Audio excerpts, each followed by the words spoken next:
à tous et bienvenue sur le stream. On est en direct et c'est Let's Go. C'est la reprise de la semaine et on a beaucoup de choses à se dire, notamment un débrief de Grand Prix qui va prendre une bonne partie de cette émission. Mais on n'aura pas que ça puisque Laurent du Lascaux Show est à nouveau avec nous. Comment ça va ?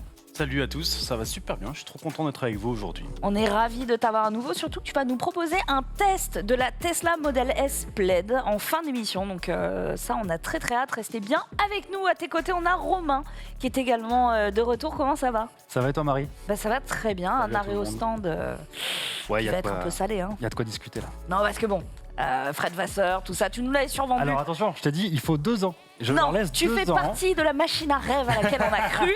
Et aujourd'hui, nous sommes déçus, ok ? Alors, Nous je suis sommes d'accord, déçus. mais j'étais le premier déçu, donc on va pouvoir en parler. Et je pense Ouais. il y a vraiment de quoi dire sur ce Grand Prix, donc ça va être Il sympa. y a beaucoup de choses à dire. Et en face de vous, les garçons, nous avons Ken Bogard. Comment il va ? Bonjour Marie, ça va très bien, bonjour à tous. En forme, celui-là ? En forme, approximativement, on va dire. Environ. Forme de quoi, je sais pas trop, mais... Plus en forme que nous tous réunis, je pense, Ouais, après, avec tous les kilomètres pédalés. J'ai vécu le Grand Prix ce dimanche, premier Grand Prix de la saison, du coup... Là, comme ça, à chaud, déçu, pas déçu, très heureux. C'est mitigé. Ouais. C'est un bon mot. C'est un très bon mot pour décrire ce Grand Prix mitigé. Mitigé. Autant le Grand Prix est stylé, mais faut pas s'intéresser à la première place, quoi. Voilà. Effectivement, on reviendra là-dessus. Mais avant toute chose, je vais vous poser une question à vous, le chat, mais à vous aussi, messieurs, autour de cette table. C'est rapide et furieux. Ma question, c'est voudriez-vous voir revenir comme ça des concepts de voitures, comme par exemple cette BMW, une BMW du charmant nom Isetta. Ah oui, magnifique. Ah bah oui, on connaît ça. Isetta. Ouais. Yes, Isetta. Moi, je vois Luigi dans Cars. Je ne vois rien d'autre. Luigi, oui, c'est Luigi un peu. On a totalement Franchement, ça n'a Luigi. jamais été autant dans l'air du temps qu'aujourd'hui. Des petites citadines comme ça, tu mets ça en électrique, ça marche en fer. Eh ben, je te jure que oui. Bah oui. Ouais, alors c'est quand même la voiture qui s'ouvre par devant.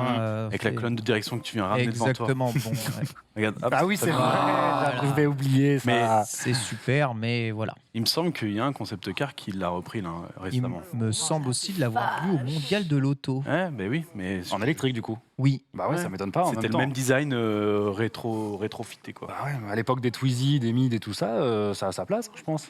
Alors, la question se pose quand même, parce que perso, je trouve ça quand même sacrément moche. Mais c'est vrai que c'est dans l'air du temps d'avoir des petites citadines comme ça. Alors, pour rappel, la Isetta BMW, c'est une petite voiture à haillons produite dans les années 1950 et 60. Ça nous ramène quand même à loin. Je trouve qu'elle vieillit plutôt bien, bizarrement. Voilà quelques caractéristiques pour vous, messieurs. La Isetta, c'est une petite voiture avec une longueur d'environ 2,3 mètres. On met qu'un Ken dedans, clairement. Et une largeur d'environ 1,4. Je ne rentre pas ni Genius. Aux portes, contrairement aux voitures traditionnelles, la Isetta a une seule porte à l'avant, comme vous avez pu le voir, qui s'ouvre vers le haut et qui permet aux passagers d'entrer et de sortir de la voiture. Question sécurité, je sais pas trop si c'est ouf. Ouais, en tant que cascadeur, je vous le dis, je fais pas de cascade avec. Et niveau moteur, eh bien, c'est un petit moteur à essence monocylindre situé à l'arrière de la voiture et la puissance varie selon le modèle, mais entre 9 et 13 chevaux. Oh bah ça doit envoyer ça. Voilà. Et Une roue motrice. 85 En plus, oui, km. du coup. Franchement, 85 km/h en vitesse de pointe. Bon, c'est quand même un peu lent comparé aux voitures modernes, mais dans cette caisse, je pense que les sensations, tu mets ça sur un anneau de vitesse à 85, je pense que tu le sens passer. Et pour l'histoire, eh bien, ça a été conçu à l'origine par l'entreprise italienne Isospa, mais ça a été produit sous licence BMW en Allemagne. Et la production a été arrêtée en 62. Voilà, aujourd'hui, c'est considéré comme une voiture classique. Ce sont collectionnés par les amateurs de voitures un petit peu... D'accord. J'ai du mal à imaginer que ce soit homologable, mais apparemment ça l'est. Il y a eu un délire sur ces époques-là avec tout ce qui était sur 3 roues. C'est vrai. Parce que c'est vrai. il y avait des autorisations où tu as le droit de rouler avec des voitures sur 3 roues sans permis, un truc comme ça. C'était pas les mêmes homologations, t'as Ouais. raison, côté C'est pour ça qu'il y a eu tous les trucs Piaggio, etc. Je connais pas la réalité du sujet, mais il y a un délire comme ça. Ils sont à La Rochelle, là. Il me semble, Ah, ouais. c'est mignon, ouais, franchement. ouais. oui. C'est joli, n'empêche. C'est joli. C'est un beau Très décor. très bon petit resto.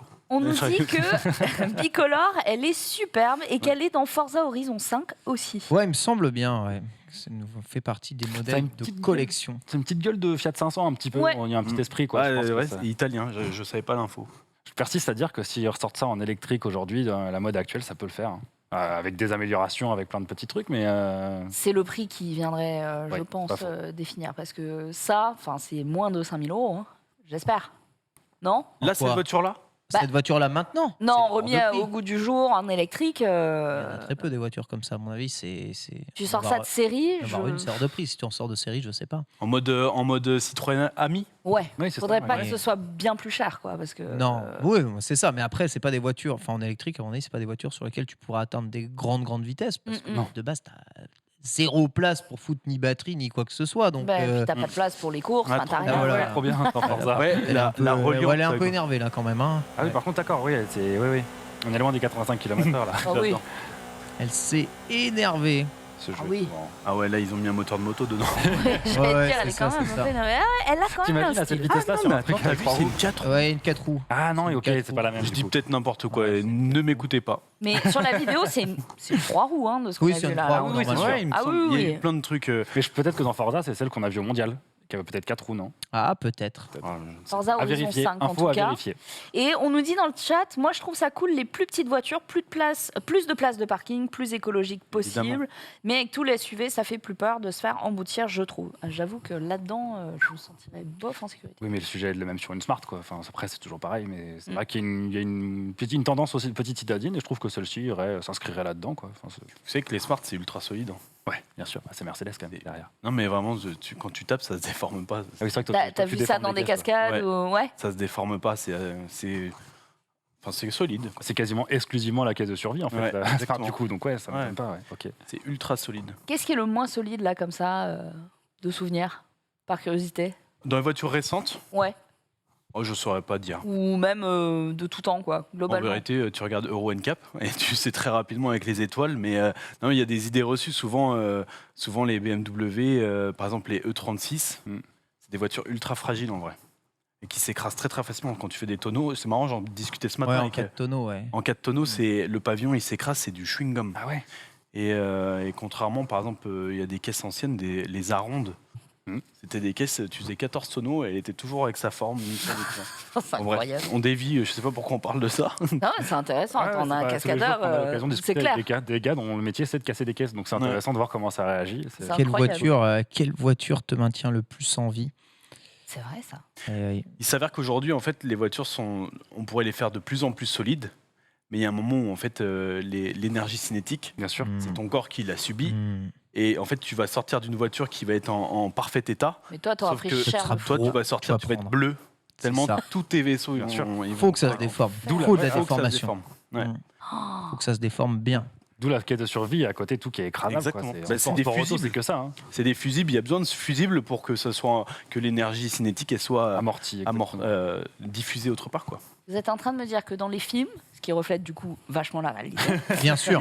qui ressortent hyper en forme alors qu'il y a des explosions à la Michael Bay derrière et que la voiture n'a rien, c'est pas réaliste? Moi, je me souviens d'une scène de Fast and Furious surprenant. Dis donc. où ils sont deux, du coup, Michel Rodriguez et Diesel. Vin Diesel. Ils dévalent une pente complète en faisant full tonneau jusqu'à arriver en bas. Mort, quoi. Et à la fin, ils ont 2 bleus. Mais Après, tu parles d'un film où les mecs sautent Ouais. d'un avion en voiture. Donc, Oui. globalement, ouais. Ils vont dans l'espace bientôt. Hein, donc, il paraît, ouais. ça devrait aller. hein. Aujourd'hui, ils ont des arceaux de sécurité, donc ils se tiennent. Puis c'est bon, c'est juste un peu de choc et Il les n'y a pas arceaux. d'airbag, ils sont en débardeur, tout Oui, va l'airbag bien. sort jamais là-dedans, en plus, Non, évidemment. jamais. Oui, on n'a j'annonce. pas de Ah non, base. ah non. hein. C'est pas audiovisuel. C'est pas très la sécurité. Alors qu'en vrai, tu te prends juste un airbag, t'es KO. Ouais, j'imagine, c'est ouais. vrai. Vin Diesel ou pas Vin Diesel en vrai. Alors, petite correction, le chat nous dit que ça se passe sur l'île de Ré. Ah, c'était pas La Rochelle. Oh, ça ressemblait vachement à La Rochelle, quand même. Mais bon, Encore ouais. mieux. Bah, c'est à côté. c'est la même région, ouais. Bah oui. Après, info de Il chat. y a un pont à passer. Hein. Ah oui, Oui, c'est c'est clair. pas faux. Ça peut Ouais, être long. mais Par tu contre, ça sais. peut être long. Selon les périodes de la journée, ça peut être long. C'est vrai. C'est déjà fait l'espace. Bon, alors moi j'ai lâché au 3 ou au 4, je vous avoue. À Tokyo que, Drift T'as lâché à Tokyo dire, je suis sûr qu'il a Ah regardé oui, non, c'est pas le meilleur en plus. C'est pas sorti de Tokyo, ouais, c'est ça. C'est pas le meilleur. Bah voilà. En tout cas, dans le chat, vous n'êtes pas non plus dégoûtés. On vous a montré bien pire. Oui. Le camping-car qui se plug des plugs. On a vu des trucs bien laids. C'est vrai que c'est pas horrible et ça peut revenir totalement en 2023. Allez, on passe à la suite avec l'actu de la semaine et je vais vous parler d'une petite start-up française qui est installée à Caen et qui fabrique quelque chose pour les bateaux. Alors, quand on parle d'esthétique, là, franchement, c'est vraiment pas beau, mais ça a une vraie utilité.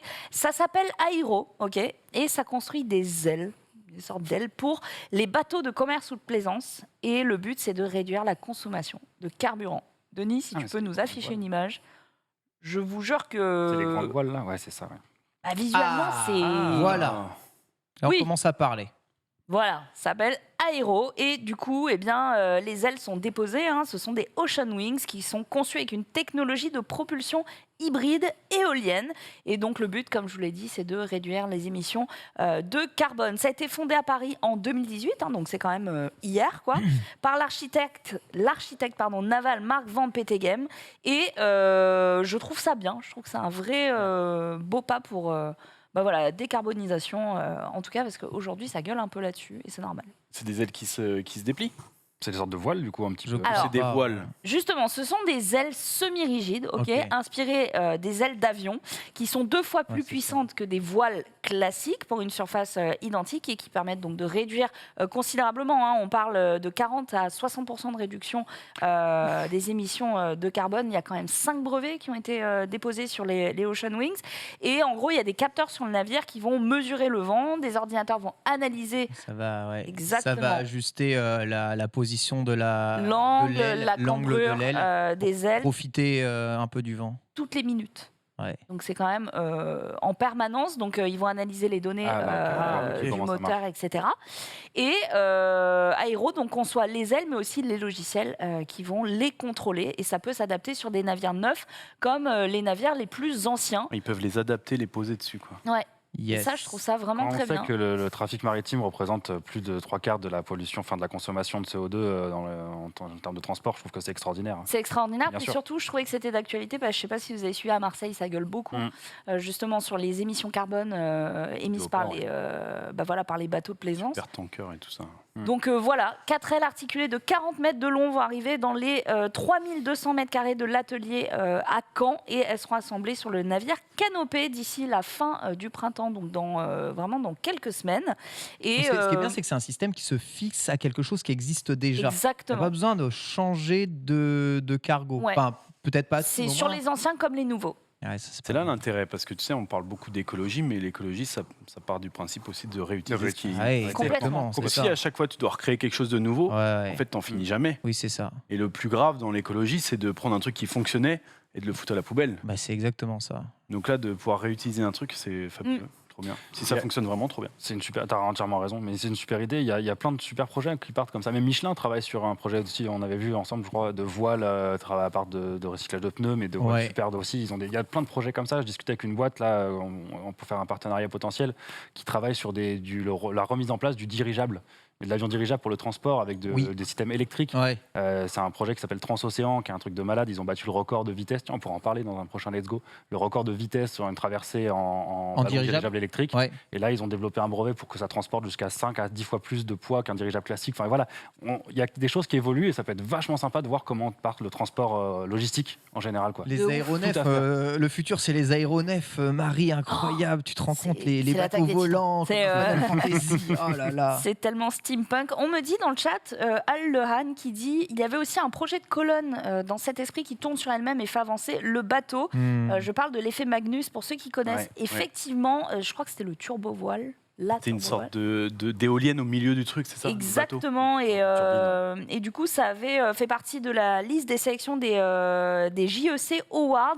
Là, c'est des voiles, parce qu'il y a des gens qui disent, mais ça, ils vont juste prendre l'argent et ça va jamais sortir. Non, ça sort C'est en 2021 qu'ils ont levé plus de 10 millions d'euros et ça sort là dans quelques mois pour se greffer du coup sur la canopée, un cargo de 121 mètres qui, si vous en avez entendu parler, eh bien, va transporter le lanceur d'Ariane 6. Ok. Ah Donc, ouais. donc voilà, depuis l'Europe vers la Guyane. Donc c'est vraiment c'est demain quoi.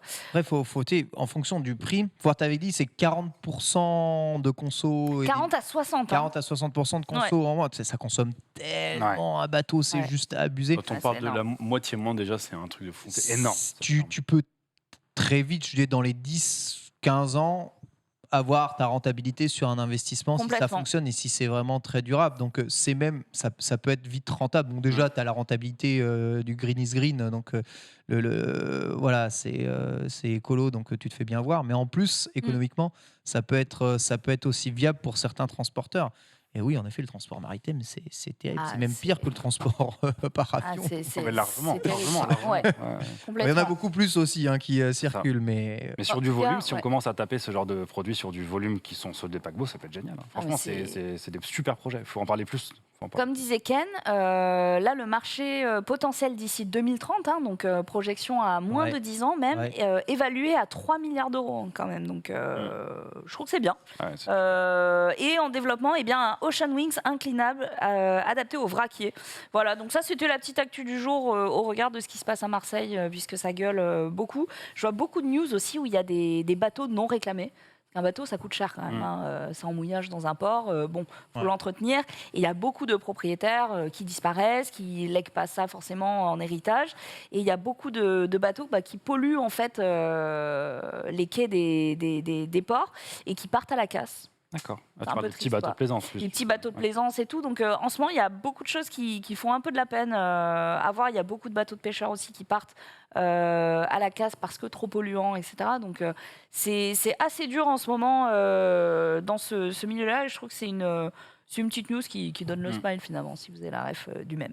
de ouf. Voilà, on va continuer et eh bien, on a une étude que Ken va nous développer et qui va peut-être répondre enfin à cette question de savoir si la voiture électrique a vraiment un meilleur impact que celle qui Et est oui, thermique. parce que la question reste posée. Oui, vous vous saoulez avec votre voiture électrique, c'est pas plus écolo, faut produire, le recyclage c'est un enfer, blablabla. Blablabla. Vous avez probablement raison, et c'est pour ça que les scientifiques du monde font des études depuis plusieurs années pour faire des rapports pour savoir s'il est meilleur de faire une transition vers la voiture électrique de nos jours ou s'il est moins bon.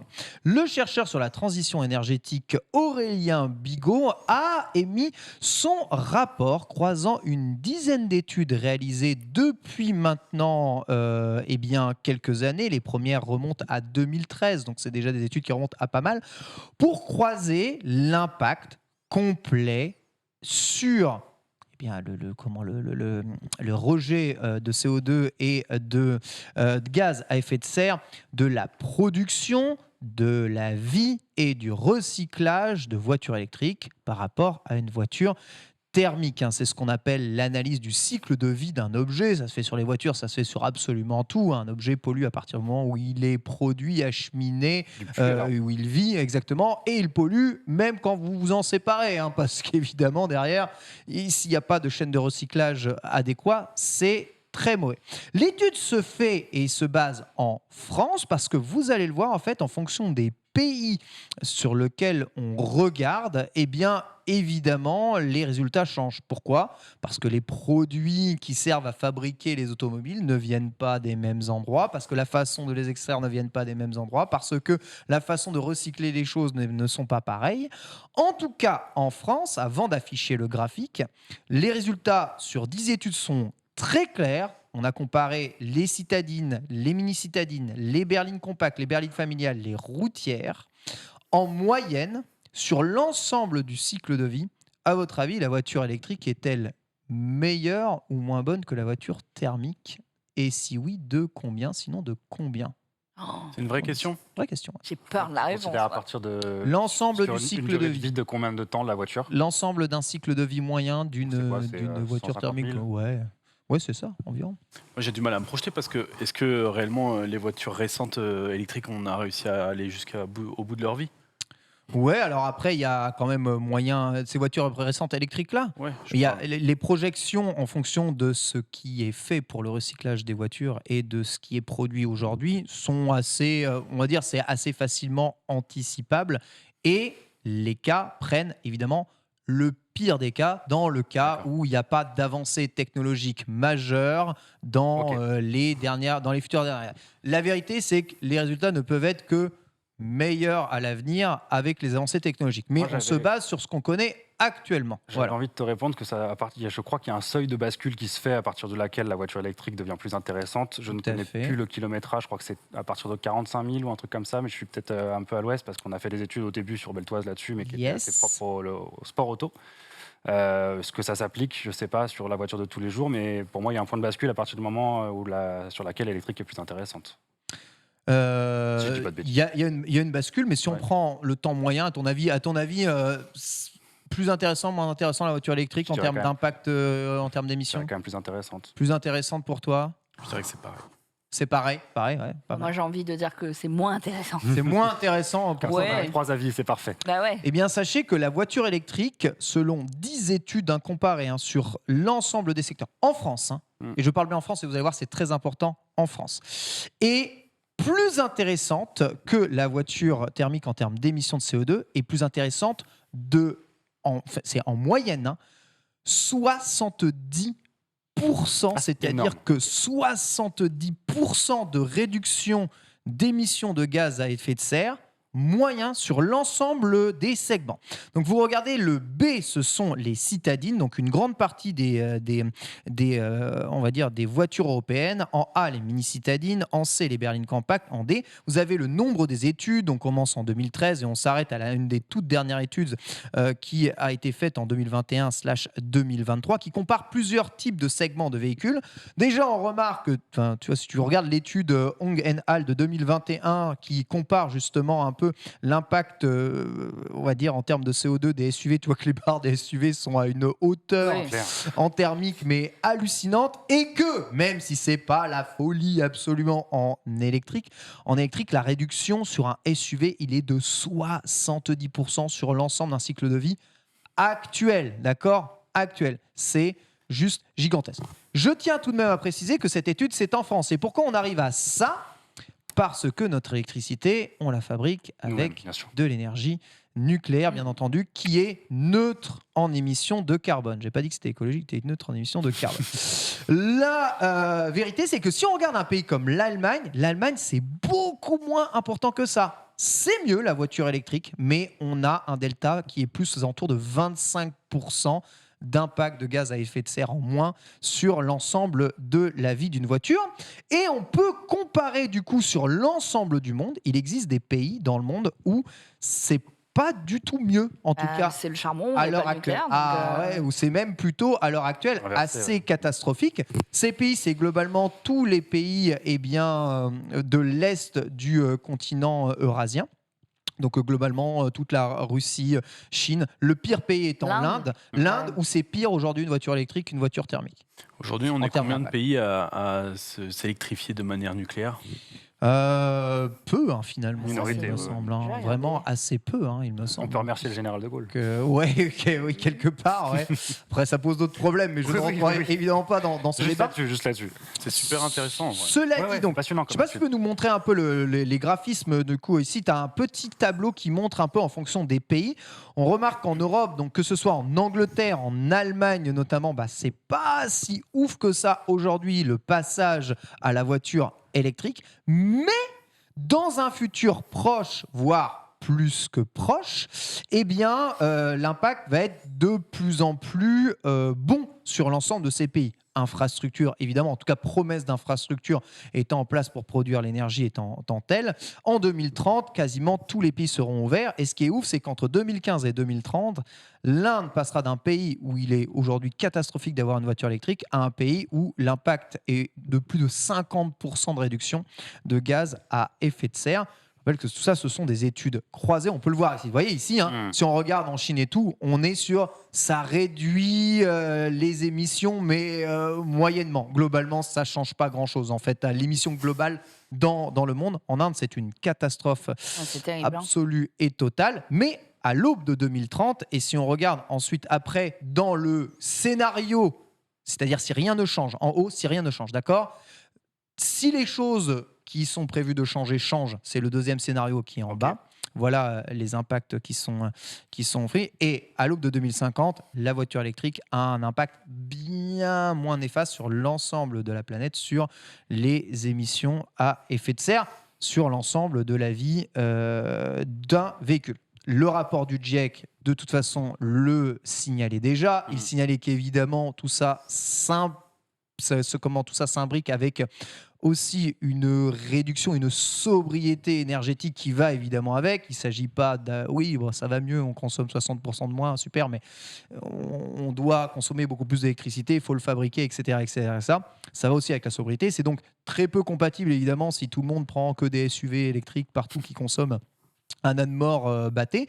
Donc ça implique aussi un petit changement en termes tout simplement du produit de mobilité, de la voiture, de comment est-ce que cette dernière est faite pour justement essayer de consommer le moins possible. Mais quoi qu'il en soit, et quelles que soient les études croisées, si on les croise absolument toutes, en France, c'est indéniable, la voiture électrique est moins impactante pour l'écologie que la voiture thermique, même sur le long terme. Alors évidemment, ça ne veut pas dire que ça va résoudre tous les problèmes de la vie. Moi, je vous parle scientifiquement, voilà, d'un point de vue résultat, impactant, chiffres, voilà. Et c'est pas rien. De toute façon, les gouvernements européens ont aussi ces chiffres, ont aussi ces rapports, et c'est aussi pour ça que ça pousse quand même un tout petit peu à mort derrière, en plus de relancer une économie sur le secteur automobile. Green is green, comme d'habitude. Mais bon, sachez-le, même si ça fait chier, c'est quand même mieux pour l'environnement. Puis là, en plus, on a une étude qui croise d'autres études et qui s'appuie sur des études. Voilà, lui, le mec, il est neutre. Il ne peut pas être taxé de partialité ou quoi que ce soit. C'est ça Ouais. qui est bien. Donc, il y a une... Bon, après, à voir. Alors, je vois que ça rebondit dans le chat, Sans blague. notamment. Non, mais en vrai, il y a de bonnes questions. On parle pourquoi on parle de l'énergie nucléaire en France, tout simplement parce que c'est neutre et qu'on voit les résultats de l'Allemagne. Et là, on parle d'un cycle de vie des véhicules électriques. Donc, vraiment, le cycle en entier. C'est pas juste fabriquer la batterie puis s'en débarrasser. Les gens ont souvent tendance à oublier, mais ça n'a aucun sens de parler de l'impact au moment où tu as ta voiture et tu consommes. Oui, bien sûr, super, je ne rejette pas d'électricité, je charge au nucléaire. L'exploitation représente que 20 à 30% de la consommation totale du produit, c'est minime. Enfin, c'est minime, non, c'est énorme, mais c'est pas du tout une fin en soi. Quand même, exactement. Voilà. Donc, évidemment qu'on prend l'ensemble de cycles de création du produit en compte. Mais ce que souvent on a tendance à comparer, c'est de dire mais il faut produire les batteries, il faut produire machin. Comme si une voiture thermique, en fait, pour la produire, il fallait rien. C'est ça. Comme si une voiture thermique, pour la produire, il y a besoin de aucun minerai. Il y a besoin de rien extraire. Il y a besoin pour la faire fonctionner. L'essence, ça coule tout seul. T'allumes, ça coule partout dans les. Tu la trouves en France. D'ailleurs, ça se raffine tout seul. Et ça arrive tout seul dans ton truc. En fait, tout vient tout seul. C'est ok. En fait, si tu compares vraiment tout, il y a évidemment aussi pour tout type de véhicule plein de choses qui rentrent en compte derrière. Je suis pas là pour dire c'est merveilleux. Je suis là pour juste un tout petit peu faire le mythbuster, débunker un peu les choses. Oui, on vous casse les couilles, mais bon, les résultats sont là. Moi, j'ai un vrai truc. J'ai du mal à me projeter, à avoir des vrais arguments, etc. Parce que pour moi, c'est un ampleur d'informations et de données que j'arrive pas à assimiler clairement. J'ai trop peur de dire quelque chose et en fait que ce soit complètement faux, etc. Mais il y a quand même un truc qui est simple à comprendre, c'est que l'automobile, ça a un peu plus de 100 ans, ça a 120 ans. Et que les premiers véhicules étaient électriques. Elle n'a jamais compté. Elle n'a jamais compté, c'était une voiture belge. Et en fait, sur un choix sûrement d'une personne, on a tous bifurqué sur du thermique. Finalement, dans l'histoire, 100 ans, c'est rien. Et qu'on a pris un choix sur du thermique, qui s'est révélé être le bon ou le mauvais, on n'en sait rien, mais il y a une alternative qui est l'électrique. Pour moi, c'est une alternative. Ça ne veut pas dire que c'est la seule alternative. Bien sûr. Et je pense qu'aujourd'hui, l'erreur on va pas faire de politique, mais Le l'erreur gouvernant, ouais. de communication à ce niveau-là, à mes yeux, c'est d'imposer l'électrique, qui n'est pas adapté à tout le monde. Et en fait, ça braque des gens. Et donc, quand on voit un mec avec une voiture électrique, alors que toi, t'es pro, enfin, tu sais que l'électrique, ça te conviendra pas, tu craches sur le mec électrique. Alors que le mec, il fait un effort. Et en vrai, ce mec-là, faut le féliciter. Mais le mec qui est en électrique, faut pas qu'il engueule le mec qui roule en thermique. Parce que Ça a aussi un coût, c'est pas tout le monde qui peut passer à l'électrique en fait, du jour au lendemain, c'est vrai. ceux qui peuvent, c'est vraiment une histoire d'usage, il a raison, c'est vraiment une histoire d'usage. Complètement. Et le problème, c'est que quand on te dit il faut passer en 2035 tout à électrique, eh ben, pour moi, c'est une erreur. Là, C'est une bêtise. Ouais. C'est vrai qu'on On braque tout le monde. on va et surtout parler des particuliers. En fait, on va parler des personnes moyennes, c'est-à-dire des particuliers qui parcourent. De nos parents, moins de 50 de nos. kilomètres. Mais En oui. France, c'est moins de 12 000 km par an.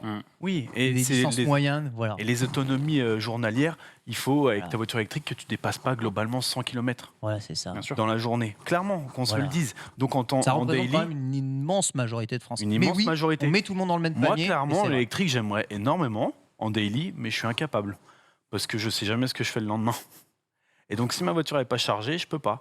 Le mec qui vit dans un immeuble et qui a pas de prise pour recharger sa voiture en une nuit, Oui, ça, c'est c'est des questions problématique. d'infrastructure, Ouais, c'est bien et sûr. c'est des Mais bon, infrastructures. les choses Quand doivent tu aller parles avec, bien sûr. des promoteurs immobiliers qui construisent des immeubles, ils te disent, mais vous vous rendez compte que si on met des bornes charge rapide dans tous les sous-sols, dans ton sous-sol, tu as plus d'électricité que sous une borne, une ligne haute Ah oui, tension. ça demande, Il y a plein de petits ça demande trucs des comme ça. infrastructures. Oui. L'électrique, pour moi, c'est une vraie alternative, mais pas pour tout le monde. Ouais. Les mecs qui vivent en haute montagne ou trucs comme ça, Et surtout, tu l'as dit, c'est pas la seule. c'est pas Je la suis seule. d'accord avec toi, on ne doit pas imposer une source Ouais. d'énergie, on doit trouver plein de solutions énergétiques différentes. Et après, demain, je pense, on en avait déjà parlé dans une émission, je crois qu'on parlait de l'hydrogène. Je pense que demain, tu choisiras ta voiture et tu choisiras le type de propulsion que tu as. Et je trouve ça Je pense que c'est ça la Et ça, c'est une solution, vraiment. Totalement. Non, je suis totalement d'accord. C'est très sage comme discours. Et puis ça répond à pas mal de gens dans le chat qui justement se situent dans un de ces camps que tu désignes, en mode j'ai pas envie qu'on me l'impose parce que ça correspond pas à mon mode de vie ou mes besoins. Et en même temps, comme tu disais, la voiture, c'est peut-être un des gros symboles de liberté individuelle. C'est-à-dire Exactement. que tu prends ta voiture, tu dois être libre d'aller où tu veux. Si ta batterie n'est pas chargée, bon, c'est un peu relou. Autre question que tu as posée tout à l'heure, combien de pays finalement produisent de l'énergie nucléaire? Ils sont un peu plus d'une trentaine. Dans le top 3, on a les États-Unis qui réunissent quand même un peu moins d'une centaine de réacteurs nucléaires, suivi de la France. La France, ouais. La Les France. deuxièmes. On est Ouais, On est deuxième, deuxième, Et 56 on a fermé réacteurs. des usines. Hein. Ouais. On a fermé des réacteurs. Pour rénovation. Pour rénovation, ça va rouvrir. Le parc n'a pas baissé. Ça, tu vois, c'est le genre de discours, j'ai du mal à aller dedans parce que d'un côté, tu as des mecs qui te disent, mais en fait, le nucléaire, ça pollue vraiment rien par rapport à plein de Plus trucs. rien du tout. Il y en a qui te disent que l'éolienne c'était fabuleux et en fait on s'aperçoit que la production réelle est que de 20% par rapport à ce qui avait été promis. Moi j'ai toujours du mal à partir sur des discours là-dessus sans être sûr. En fait j'aime bien parler de trucs dont je maîtrise toutes les infos. Et donc tu as le recul nécessaire, Ouais. d'où Et ta là, j'ai crainte du mal à- vis-à-vis Mais de l'étude. c'est pour ça que les chercheurs, les scientifiques sont aussi Ouais. là pour poser les chiffres réels de ce qu'il fait. Et après, bon, les décisions politiques sont prises en fonction aussi de toutes ces indications-là. Mais ils ne sont même pas d'accord entre eux. Les politiques Ouais, en je place, pense. ils ont leurs idées, ils ont leurs opinions. Ouais. Ils ont leur lobby. Ils ont Même leur parmi les lobby. Verts, ils ne sont pas d'accord. C'est la donc, plupart pas du tout des scientifiques. Il y a quelques médecins dans la classe politique, mais très rarement des grands physiciens, très rarement des grands mathématiciens. Donc, Je pense que le discours de Laurent est représentatif de ce que la plupart du commun des mortels pensent. C'est qu'on a des infos. De toute façon, au niveau politique aujourd'hui, où nous gouvernons, quels que soient les sujets, on a des infos qu'on nous contredit 6 mois après. On a les infos qu'on veut bien nous donner. On est influencé par les lobbies, on est influencé par les systèmes Et on pense d'information plus par différents. soi. En vrai, On pense déjà. plus par soi. Et quand on veut faire sa propre opinion, on fait face d'abord à soit des fake news, soit des informations négatives, parce qu'il y a un côté contre en permanence sur l'évolution. Et au final, c'est dur de se projeter. Je trouve que c'est dur Hyper d'avoir un dur. avis défini sur tout ça. Et c'est pour ça que c'est hyper intéressant d'avoir des études comme ça. C'est beau De cette ouf. merci phase entre Ouais, nous là. Non, mais De c'est vrai. communion vers l'avenir.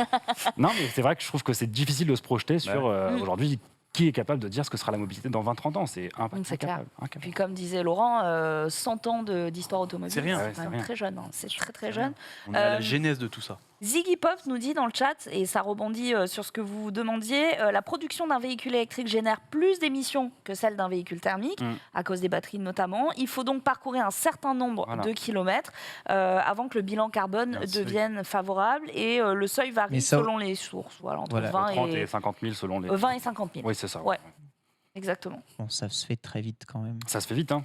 Moi, c'est ce que je Ça fais se en fait un très an. vite et couplé au aussi, fait oui. que la voiture électrique, de manière générale, a une durée de vie bien plus importante que la voiture thermique, c'est quand même 2 à 3 fois plus en termes de durée de vie. Alors maintenant, il faut que les gens conservent leur voiture. Mais en France, on est bon pour ça. Ouais. En France, conserver notre bagnole jusqu'à ce qu'elle meure. Ah oui. On est les champions du monde très fort. olympique. Mais tant mieux, j'ai envie de dire. C'est clair. Ouais. En Je veux dire vérité. que quand je croise un Renault Scénic un peu cabossé, j'ai peur pour ma vie à chaque fois. En vrai, tu dis ça, mais tu vas dans certains continents, les voitures, elles ont fait 8 fois le tour du monde. Et... C'est vrai. C'est clair. Ouais, c'est vrai. Parce qu'on a un contrôle technique, nous, au bout d'un moment, sinon elle roulerait ça, encore, c'est je vrai pense. aussi. Et mon père roule en Scénic. Je sais pas s'il roule encore, papa. Je sais pas si tu regardes l'émission, mais en tout cas, il a un Scénic. Pour ceux qui demandent, c'est bonpote.com. Voilà. .com, tout à fait, qui est un article qui ne cette fait que annonce. relayer ce que le rapport du scientifique a mis en évidence. Ouais. D'ailleurs, le rapport est posté, vous pouvez le parcourir à votre guise. Aurélien si vous Bigot, le désirez. BIGO. Exactement. Voilà, c'était hyper intéressant. Clair. On nous dit voilà, enfin on a une question du vrai journalisme. Pourquoi ils ont tous des casquettes sur ce plateau? Alors, Vous savez, quand on s'est fait la réflexion. non, ils étaient venus avec une casquette et moi, regarde. Alors, à la base, j'ai pas de casquette, mais vas-y, diffuse le plan large. Du coup, j'ai une calve. Oh, Et ça je me va. suis dit, ok, j'ai une calve, je mets la casquette. En vrai, ça va, ça va. C'est la casquette de Tev d'ici Japon en plus. C'est vrai, Pour lui. ça va aussi. Ça va aussi. Et moi, depuis que Marine a appelé l'homme à la casquette, maintenant, même sur, Voilà, sur mon bah, c'est Twitter, ça, j'ai mis une casquette c'est et ça, maintenant, c'est je ça. ne vous l'enlèverai êtes plus jamais. BG sans, vous êtes BG avec. Enfin bref, venez comme vous êtes. Mais moi, je fais un petit branding en plus, quand même, aujourd'hui, c'est pour ça. Farid qui dit à Ken, ça se voit à peine. Je sais pas trop comment vivre cette réponse. Mais bon, Ça se voit. j'imagine que c'était gentil. Quoi. On va passer à la suite avec une news puisque BMW a choisi une marque pour faire les vélos mini. Tout à fait, en effet, c'est la marque française. Ah, la France. Angel, de Angel Bike. Vous avez très probablement entendu parler de Angel et Chanteuse. de son Angel Bike. Tout à fait. Une Angel avec marque- 2 ailes. Angel avec 2 L, fait une marque française, start-up lancée par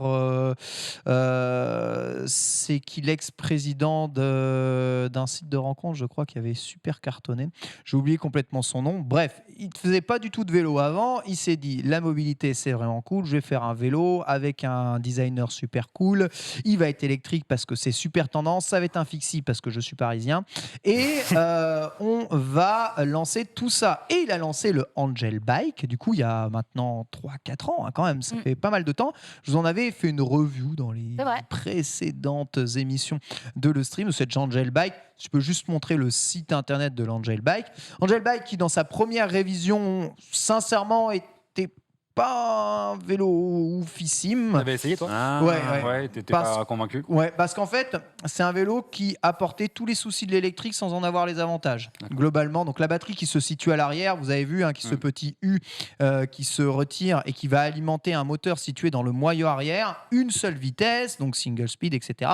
Et vous avez un écran de contrôle sur le poste de pilotage qui est paramétrable par 2 boutons qui sont accessibles à votre poignet, vous donnant accès à des clignotants, notamment vous donnant accès à différents modes de conduite. Voilà. Alors, la première version était quand même assez chère, on touchait les 3 000 € et le smart vélo, quelque part, n'apportait pas grand-chose par rapport à un vélo électrique classique qui faisait super bien le travail. Donc on était loin de la révolution promise par Monsieur C'est Simoncini, pas une Monsieur Mythique. Pas une révolution de ouf. Mais la deuxième version est arrivée. Ils ont revu et corrigé pas mal de points négatifs, notamment améliorer la solidité et la robustesse du vélo. Il y avait des gros problèmes avec les batteries qui se retiraient. Et la V2 est quand même vachement mieux, une amélioration de compatibilité des accessoires. Bref, ça reste un vélo qui est cher et on va dire que pour 3000 balles, autant avoir un fixie sans électrique. Ça, c'est mon point de vue. Mais On va dire que le mec a quand même bien pensé son sujet, bien réfléchi à ce qu'il est possible de faire. Vous avez des modèles avec des pneus plus larges pour mieux tenir sur la piste, exactement, des modèles féminins avec des cadres qui sont un peu différents, donc ils sont revenus sur leur design révolutionnaire là pour faire un peu plus d'inclusivité. Très bien. Cette marque, c'est toujours plein d'avoir eu peu de subventions en France pour pouvoir porter la marque assez haut.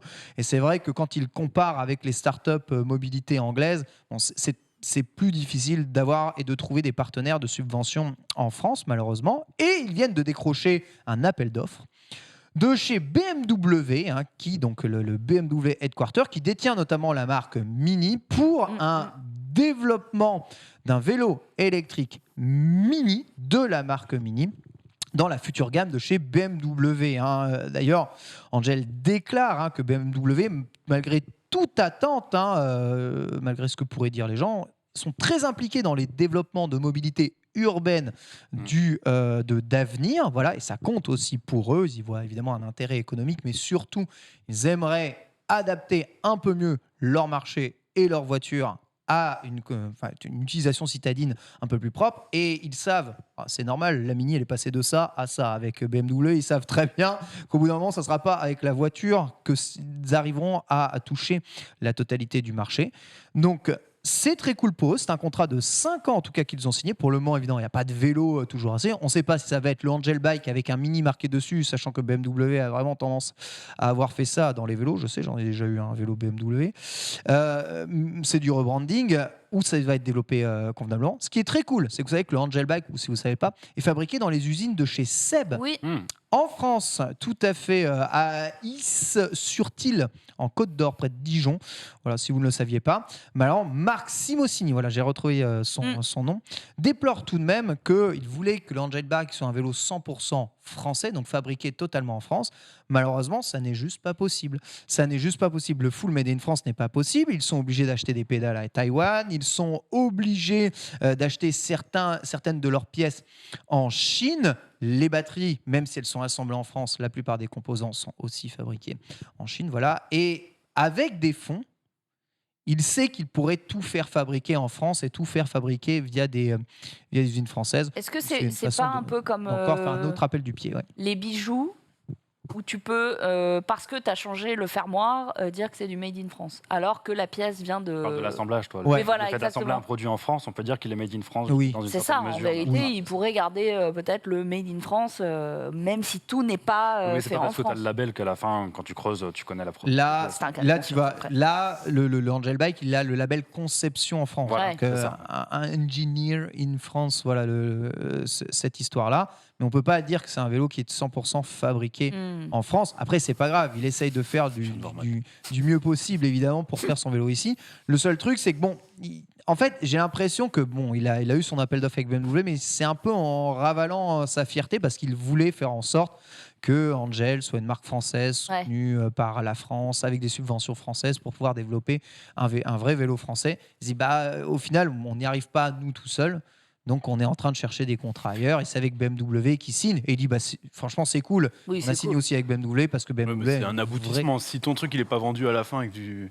Surtout dans un marché aussi concurrentiel et mûr. Ils n'ont pas vendu ça reste européen. ou j'en sais exactement. Rien, et ça ne met pas en péril le Angel Bike, qui continuera d'évoluer. C'est des choses en plus. Mais voilà, ça... On sait qui y avait en face qui avait en face dans cette Absolument aucune idée qui y avait en face, mais je pense qu'il y a énormément de startups européennes qui fabriquent des vélos électriques. Cowboy, Van Moof, Moustache, exactement, qui sont français aussi. Donc la concurrence, elle est quand même assez importante.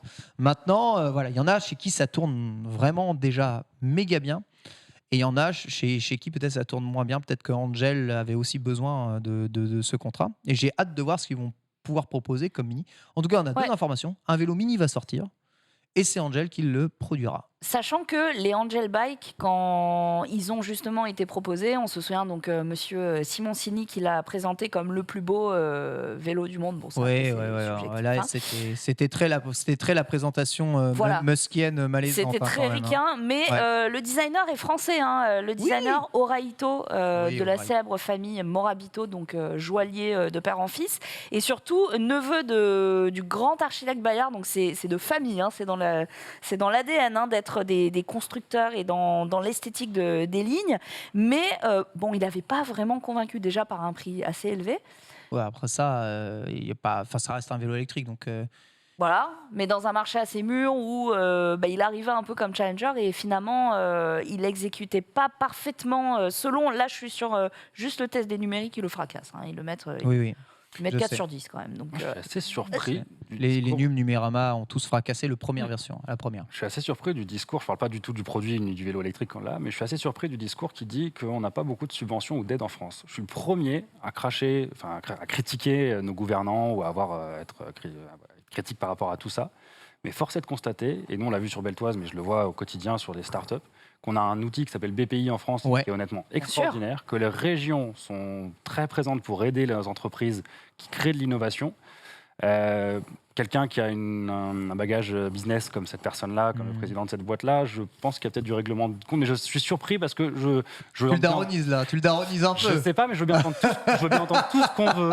Mais en France, on aide les boîtes. On aide en tout cas les startups innovantes, on les aide dans une certaine limite. Moi, en revanche, dès qu'on devient sur de l'aspect de levée de fonds privés, c'est beaucoup plus dur. Moi, je pense que c'est à ça qu'il faisait Ok, référence. et ben dans ce cas-là, je suis entièrement Les d'accord. levées de fonds privées, c'est Oui. plus facile en Et ben Angleterre. ça, qu'en non, mais France. c'est quasiment impossible. Le concept de capital risque en France, on a Voilà. oublié le mot risque déjà dedans.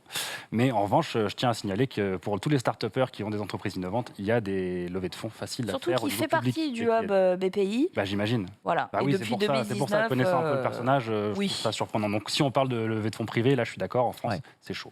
12 millions de fonds en late vie. Donc, Quand même, d'accord. Venture capital pour Mm. ceux qui se demandent, mais bon, Oui, ouais, ça il y a- va, ça Non, se ouais, porte ça va, bien, ça va, ouais, c'est bien, c'est bien. ça va aller quoi. Donc du coup, un vélo mini. Du coup, un vélo mini, on va voir évidemment ce que ça donne. Surtout, donc c'est pas la première fois que BMW fait de vélo. D'ailleurs, vous pouvez retrouver une énorme gamme de vélos chez BMW. Le BMW M-Bike, notamment leur VTT phare, il est disponible en version musculaire, version électrique. C'est des bons vélos. C'est des bons vélos. Ouais. Moi, j'avais le M-Bike musculaire. C'est un bon VTT, mais en fait, c'est pas du tout adapté à un usage urbain. Et ils le vendent vraiment comme ça. En fait, un VTT n'a rien à foutre en ville. D'accord. Vraiment, VTT, c'est fait pour faire des chemins et du La montagne, terrain. quoi. Ça n'a rien à foutre en ville. C'est comme un SUV, ça n'a rien à foutre en ville. Mais un VTT, c'est cool. Voilà. Et du coup, c'est vers le cool qu'ils ont commencé à faire des vélos électriques. C'est cool qu'ils pensent maintenant à faire des vélos électriques utiles et urbains, c'est-à-dire vraiment utilisables dans la vie de tous les jours et pas seulement des trucs de frimeur. Et au final, plus je le regarde, moins je le trouve moche, ce vélo. Non, mais franchement, il a un look, j'ai testé, il est bien. Le truc, c'est que, en fait, en vélo, en ce moment, je vous ferai peut-être une chronique là-dessus, il y a tout un. Je pense qu'en voiture, c'est exactement la même chose. Il y a tout un pan qui dit. Il y en a marre. Les vélos avant c'était simple. N'importe qui réparait un vélo avec deux trucs pour De la retirer molette ton pneu, et la molette et du tout. scotch, quoi. Maintenant, yes. il y a la transmission électronique. Les câbles, ils sont tous en interne. C'est un enfer possible. Il y a des batteries absolument partout. C'est Tu vrai. dois recharger ton dérailleur avant, ton dérailleur arrière, tes cocottes. pareil en voiture, hein. Tu dois recharger ton GPS, ton machin, tes lumières avant, tes lumières arrière. Il y a 6 devices à recharger avant de partir en sortie. T'as la moindre merde. Il faut que tu envoies directement recalibrer avec une appli, alors qu'avant, tu tournais une vis et ça fonctionnait. En fait, les gens ont déjà les vélos musculaires en ont marre. Mais en plus, tu rajoutes de l'électrique par-dessus. Donc, tu as la batterie à gérer, les problèmes de batterie, toute la câblerie électrique en plus. Et les gens se disent, mais bon sang, un vélo, c'était un truc simple. il est plus, Qu'est-ce que vous nous embêtez avec tout ça? Dis donc. Franchement. Et il y a une vraie déconstruction aujourd'hui du vélo modulaire, que ce soit musculaire ou que ce soit électrique, en mode... Faites simple, de grâce. Faites un bouton électrique, ça marche comme un vélo normal. Les câbles, ils sont facilement accessibles. Je peux réparer moi-même. Comme les voitures, on nous dit. Exactement. Ouais, bien sûr. Comme les voitures. Les voitures, c'est exactement pareil. Ouais. Les voitures n'ont jamais eu autant de problèmes que depuis qu'il y a de l'électronique à l'infini. C'est pas les fabricants de vélos qui veulent s'assurer le marché de l'entretien ou quoi que ce soit en se disant si personne ne peut les toucher, nous on va pas pouvoir les toucher. Exactement. Ouais, bien sûr, c'est toujours Il y a aussi comme une en question, voiture. il y a aussi une question performance. Aussi, c'est oui. plus performant avec tout ça, mais c'est relou. À la fin, c'est des motos. J'en ai croisé un de terrain, un truc qui roule à 60. J'achète une moto. Quoi. Mais après, il y a aussi peut-être un aspect où ils cherchent à draguer justement les gens qui sont pas à vélo. C'est vrai. Et finalement, il Les y a Maxi sûrement- Dan, on peut les nommer. il y a sûrement plus de gens pas vélo qui sont capables d'acheter du vélo électrique que des gens pas vélo qui vont acheter du vélo classique. C'est vrai. Quoi. Ouais, c'est c'est vrai. vrai. C'est complètement vrai. Ouais, clairement. Encore une fois, c'est un état d'esprit. Il y a la mobilité et il y a la passion. Je pense Ouais. que C'est beau ce que tu partout- dis. Ah, Ouais, il est bon, aujourd'hui, hein. Non, je me mais kiffe. ouais, non, c'est beau, c'est beau. c'est Ouais, beau. il est poète. On Non, me mais dit dans oui, le c'est chat, à 16K le vélo, je demande à mon vélociste. Vélociste. Vélociste. Vélociste. Ouais, Vélociste. vélociste. Et In the Wave qui dit achète un Triban 500 chez Decathlon, c'est simple, il y a 2 freins dérailleurs, basta. Ouais. Feu. Bon, voilà. Mais c'est vrai. Non, mais c'est vrai. Ouais, c'est vrai. C'est vrai. Aujourd'hui, les vélos de compétition, ça demande des connaissances en plus et c'est plus chiant. Moi, tous les 1500 km, je dois recharger la batterie qui gère le dérailleur électronique de mon vélo. Alors, à 1500 km, ça se fait pas en Oui. une sortie à vélo, tu vois. C'est assez long. Mais il faut y penser. Bah ouais, après, ton device te le dit. Mais ton GPS, il doit se recharger aussi et c'est pas avec le téléphone. T'es un que tu gères bricoleur, ça. toi. Ouais, Toi, dans ouais, le non, train, mais- tu démontes les roues déjà. Non, mais moi j'aime bien parce que c'est un peu technophile, mais je comprends ceux qui se disent avant le vélo à patins avec les câbles en externe, il m'arrive n'importe quoi, je suis n'importe où, eh bien je répare sans aucun problème. Et c'est pour ça que ceux qui font le tour du monde à vélo, ils le font pas avec des vélos à la pointe de la technologie.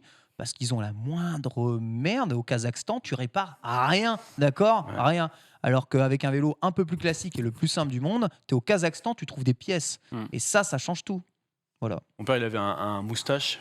Il a eu un souci de pièce sur, je crois, le pédalier. Ouais. 1 an et demi pour avoir la pièce. Oh, l'enfer. Voilà. J'étais à 2 doigts de lui dire, mais vas-y, on l'usine, ça c'est rien. Mais Ouais, oui. On va la fabriquer. La Oui, En imprimante 3D. À la fin, vraiment, c'est t'en clair. arrives là, quoi. terrible. Bref. Y a-t-il une OP sur les casquettes? Ça suffit. Ça suffit, le chat, Mais moi, ça suffit. Je l'ai retiré ma casquette, mais j'assume pas trop ma coupe, les enfants. C'est bien, Mais c'est si, bien. c'est franchement, très t'es beau bien. gosse. Vous êtes beaux gosses, là, tous les trois. Allez, on continue avec cette fois-ci l'info déjantée jingle. Par le chat. Oh, ils se rassurent entre eux, c'est beau. T'as une calvitie toi aussi? Exact, pour ça j'enlève. Ah, ok. Oh, mais non, mais alors, on joue la calme. Allez, c'est parti. Oh là, En c'est beau, solidarité regardez. avec la calvitie. Voilà, allez, c'est parti. En Impeccable. vrai, et ça, c'est parole de femme, hein, d'accord. Je sais que c'est un truc qui vous, un peu comme nous, la prise de poids, c'est le grand drame de la vie, Le changement de style pour tout le monde. Voilà. de la vie des hommes, mais c'est pas grave. Hein, vous êtes beaux quand même. Hein. Non, mais je sais. Hein. Je veux dire, La enfin, tête que ça. votre Ah ouais, potentiel. ouais, Oh là là, Kevin. Ah ouais, C'est bien, là. pas une bonne idée, non. Je sais pas Ah si ouais. Peltos va être content en plus. Votre Ah ouais. potentiel ne réside pas que dans vos cheveux ou votre barbe. Hein, du coup, Romain, désolé pour la barbe parce qu'elle est très belle, mais je En veux dire. général, tu vois, quand ça descend ici, ça arrive ici. En général, chez tout le monde, il y a une petite Puis, compensation. dites-vous que les femmes regardent d'abord les mains. Ça, c'est un truc Ouais, mais c'est qu'on vrai, adore. ouais, Donc, il y a vous faites une- pas trop chier avec vos cheveux, c'est pas bien grave. On continue avec une info. Si je vous dis, non, je vais pas la faire. L'article commence par non, mais allô, quoi. Je vous l'ai fait du coup. Aïe, aïe, aïe. Un homme qui a fait le buzz en présentant une vieille moto transformée dans le but de pouvoir rouler à l'eau et à l'hydrogène. Ok. Voilà, un Brésilien qui a inventé juste un moteur à eau. C'est le moteur Pantôme. Non, comment ils appellent ça? Mais écoute, Un que mec qui nous avait dit fait là ça sur une 2 chevaux ou je sais pas quoi. Eh bien, en tout cas, ça lui permet de rouler 500 km avec une seule bouteille d'1 litre. Ah ouais. D'hydrogène. Bon, à combien de kilomètres? De kilomètres-heure.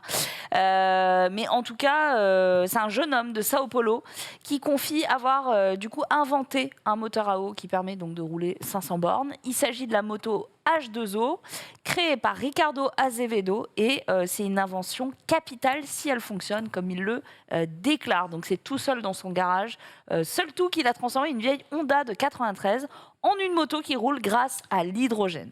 Ok. Ok. L'eau fonctionne donc comme carburant et pour le moment on ne sait pas trop si c'est vrai ou pas. C'est ça Alors, le problème. Je tiens à vous rappeler que le moteur à l'eau, c'est un des premiers moteurs justement qui a jamais existé. Ça s'appelle le moteur à vapeur. Mmh. C'est de l'eau. Donc incroyable. voilà. Ouais, c'est chauffé par du charbon. Ouais, oui, bien sûr. Alors, mais là, l'eau, elle produit pas de l'énergie toute seule non plus. Mais quelle est la production d'énergie Tu vois. principale? C'est l'eau ou c'est le feu généré par... Alors le moteur brise les molécules d'eau pour les transformer en oxygène et en Voilà. hydrogène. L'hydrogène est produit en grande quantité et ça fait tourner le moteur. Le problème c'est que le site Euronews qui avait relayé l'article l'a supprimé. Donc véracité de l'information ou de l'invention, on ne sait pas. Moi, je fais le bilan énergétique de ça. Je dis, il faut de l'énergie pour casser l'eau, qui produit certes un peu d'énergie pour récupérer de l'hydrogène, qui va se mélanger à l'oxygène pour refabriquer de l'énergie, pour refabriquer de l'eau. Je me dis, mais... L'histoire de l'hydrogène, quoi. Ouais. Je me dis que- C'est me dit exactement que- ça. me dit que- mais qu'il y a un moment, il y a de l'énergie qui est consommée pour ensuite refabriquer de l'énergie. Il y a des pertes au milieu. Donc, En tout cas, c'est une batterie de voiture. Le bilan énergétique de ça, ça donne quoi? C'est une batterie de voiture qui produit de l'électricité, ok, Oui, c'est et ça. qui isole l'hydrogène grâce à l'électrolyse, ok, Ouais, comme sur tous les électrolyse de moteurs l'eau, bien sûr, à bien sûr. hydrogène. Et c'est la combustion qui fait avancer le véhicule. Donc, comme nous dit quelqu'un dans le chat, Très bien. tous les 5 ans, on a un inventeur qui invente le moteur à l'eau, classique. Mais alors, à ce moment-là, c'est la combustion de l'hydrogène. Donc, il brûle le d'hydrogène, donc ça pollue. Oui. Il y avait une étude Elle émet de la vapeur d'eau. qui parlait Ouais. de l'hydrogène. Globalement, je suis pas assez calé, même si j'ai participé à des développements de caisses à hydrogène. Mais en fait, pourquoi ça n'a pas pris tant d'élan? C'est que globalement, tu consommes trop d'énergie pour en créer trop peu. Ouais, c'est ça. Et c'est pour ça qu'aujourd'hui... Et en plus, c'est dangereux. C'est que c'est complètement instable l'hydrogène et que ça te pète à la gueule. Donc c'est pour ça que ça a été à moitié mis de côté, mais concrètement, quand c'est bien utilisé, ça fonctionne. Ça fonctionne. 500 km quand même, Ouais. Oui, ça, avec une bouteille d'eau. l'hydrogène, ça peut produire beaucoup d'énergie avec assez peu d'espace finalement. C'est pour ça que ça, encore, comme tu disais, pour certains moyens de mobilité, ça peut être On revient au intéressant, débat tu tout à vois. l'heure. Exactement. Exactement. Mm. Je vous invite à revoir Air le Let's Go liquide, sur Ouais. Opium on avait fait un Ouais. Let's Go sur Opium, on parlait de tout ça et on abordait tous les Complètement. sujets d'hydrogène et la manière de faire l'hydrogène et tout ça. Mais pareil, on est sur un sujet. Ouais. On a des taxis en parisien Bien qui sûr. roulent à Mais l'hydrogène. ils étaient au mondial Ouais. de l'auto et ils tournent. Air Liquide, c'est la plus grosse société au monde qui crée de l'hydrogène et c'est une société française. Ouais. Mm. Complètement. Et on ne l'exploite pas. Enfin, du moins, on ne l'exploite pas Ouais. pour notre réseau routier, quoi. Mais je Pour pense les taxis qui qu'encore, ont besoin de grande autonomie, par exemple, Ouais. ça permet de rouler à l'électrique, parce que c'est une pile à combustible, Mhm. l'hydrogène, avec des autonomies bien meilleures qu'une Bien sûr. pile Vous lithium. voulez que j'aille plus loin même? Il a été, il y avait les vraies études apparemment. Je mets un petit astérix sur tout ce que je veux dire parce que j'aimerais vraiment vérifier. Mais l'hydrogène, normalement, tous les véhicules thermiques actuels sont capables de rouler à l'hydrogène. Sauf que sur un véhicule qui fait 200 chevaux, tu vas te retrouver plus qu'avec 100 chevaux. Exact. Donc aujourd'hui, une alternative est possible. Ouais, tu peux muter facilement un véhicule Exactement. thermique à hydrogène. Mais il y a toute une modification quand même. Mais ton moteur mécanique, diesel, essence, je sais plus, mais il est globalement transformable. Je mets une grosse astérix, et je vais me faire défoncer sur les trucs si j'ai dit n'importe quoi, c'est pour ça que je mets l'astérix. Non, Mais- le mais- chat nous corrige sur justement le fait que la combustion n'émet pas de gaz polluant, puisque ça émet de la vapeur d'eau. Ouais. C'est la seule chose sur laquelle ils sont Après, il y en a train le de... sujet de l'hydrogène propre versus l'hydrogène pas propre, qui est le sujet. Bah, le l'avenir mauvais des chasseur, carburants voilà. fossiles. quoi. Et celui d'infrastructure. On en parlait justement avec mm. Opium, c'est qu'aujourd'hui, pour l'instant, il n'y a pas encore les infrastructures pour permettre d'avoir un parc entier de véhicules hydrogène. Et encore En une toute fois, sécurité, comme les quoi. constructeurs ont fait les choix de l'électrique, on n'est, à mon avis, pas prêt de voir les soi-disant 400 ou 500 points de recharge prévus pour 2027. Ouais, Non, à voir, à voir. Mais de toute façon, comme je dis, pour la voiture du quotidien de Monsieur Tout le Monde, ça n'a pas vraiment d'intérêt, puisqu'en fait, il faut beaucoup plus d'énergie pour en produire tellement peu. En fait, il y a tellement Ouais. de pertes. Mais transport commercial, Voilà, etc., l'électricité, Mais c'est de l'énergie c'est directe ça. dans ta voiture, tu vois. Voilà, et le transport, c'est chiant. Par contre, pour les routiers, pour les routiers qui ont un incroyable. point de relais, qui peuvent recharger en un point, même les avions, ils y Mais réfléchissent. c'est hein. ça, moi j'avais parlé des avions. Aussi. Hein. L'aviation, une sorte d'hybridation, Ouais. peut-être, moitié hydrogène, moitié kérosène, qui pourrait réduire grandement les consommations et les émissions Ouais, là-dessus. des avions En venant hybrides. ici, j'écoutais une émission assez rigolote parce que je savais que je venais ici et qu'on avait parlé d'électrique. Et il disait que globalement, quand il a fallu faire un choix sur quel secteur taper, le choix de l'automobile a été le premier parce que c'était plus facile. C'est facile finalement de fabriquer une voiture électrique. Les moteurs électriques, on les a. Oui. Les batteries, on les a. Oui. Et les voitures, on les a. Oui. C'est facile. Mm. Et ce qui pollue le plus, on le sait, c'est le transport routier, etc. Mais ce qui pollue le plus, c'est aussi tout ce qui est l'agriculture. Ah ouais, C'est compliqué de changer l'alimentation de millions de personnes Ouais. parce que est-ce qu'on arrête les bœufs là tout de suite d'un coup? Ouais. Est-ce qu'on arrête tout ce système qui... La fabrication de textiles aussi, tous ces sujets. On est parti sur le véhicule parce que c'était facile. C'était le truc, on a regardé la liste et on s'est dit, ok, l'automobile, ça reste le truc le plus facile. On a tout, on embrique tout, on fabrique un nouveau projet et c'est parti. En Et plus, même ça a ça, ta c'est gueule. compliqué finalement. Ah, puis T'as c'est plus de porteur. gueule Voilà. dire vivez tout nu, mangez des haricots verts, quoi. C'est ça. C'est un moins de gueule, là. Ça me fait C'est moins. pas en Hollande où ils veulent arrêter les vaches. On va se- de on va Mais se les gars, on déplacer en arrête bœuf. les vaches. C'est incroyable. En vélo, déplacez-vous en vélo, on n'a jamais fait mieux. C'est comme le parapluie, hein, Mais ça existe depuis sûrement 1000 ans. Est-ce qu'on a déjà fait mieux que le parapluie? Non. Tout le monde a essayé d'ingénierer mieux qu'un parapluie, personne n'a fait mieux. Il y a des produits, ils sont bien abouti, Oui. fini. Il n'y a pas besoin d'aller au-delà, c'est tout. Il y a des chapeaux parapluies au Japon. C'est encore un autre sujet. Ouais. Très peu de style. Parapluie. En 70, parce que ça rebondisait dans le chat à ce sujet, le premier moteur à eau a été inventé par un Français. Ouais. Moteur. Le moteur n'a pas de nom. Il n'a pas de nom, mais le monsieur s'appelait Jean Chambrun, ingénieur à Rouen. Et si, dispositif d'aménagement d'un moteur à combustion en vue de son alimentation avec un carburant additionné d'eau. Non mais frère, juste donne-lui un nom. Ouais.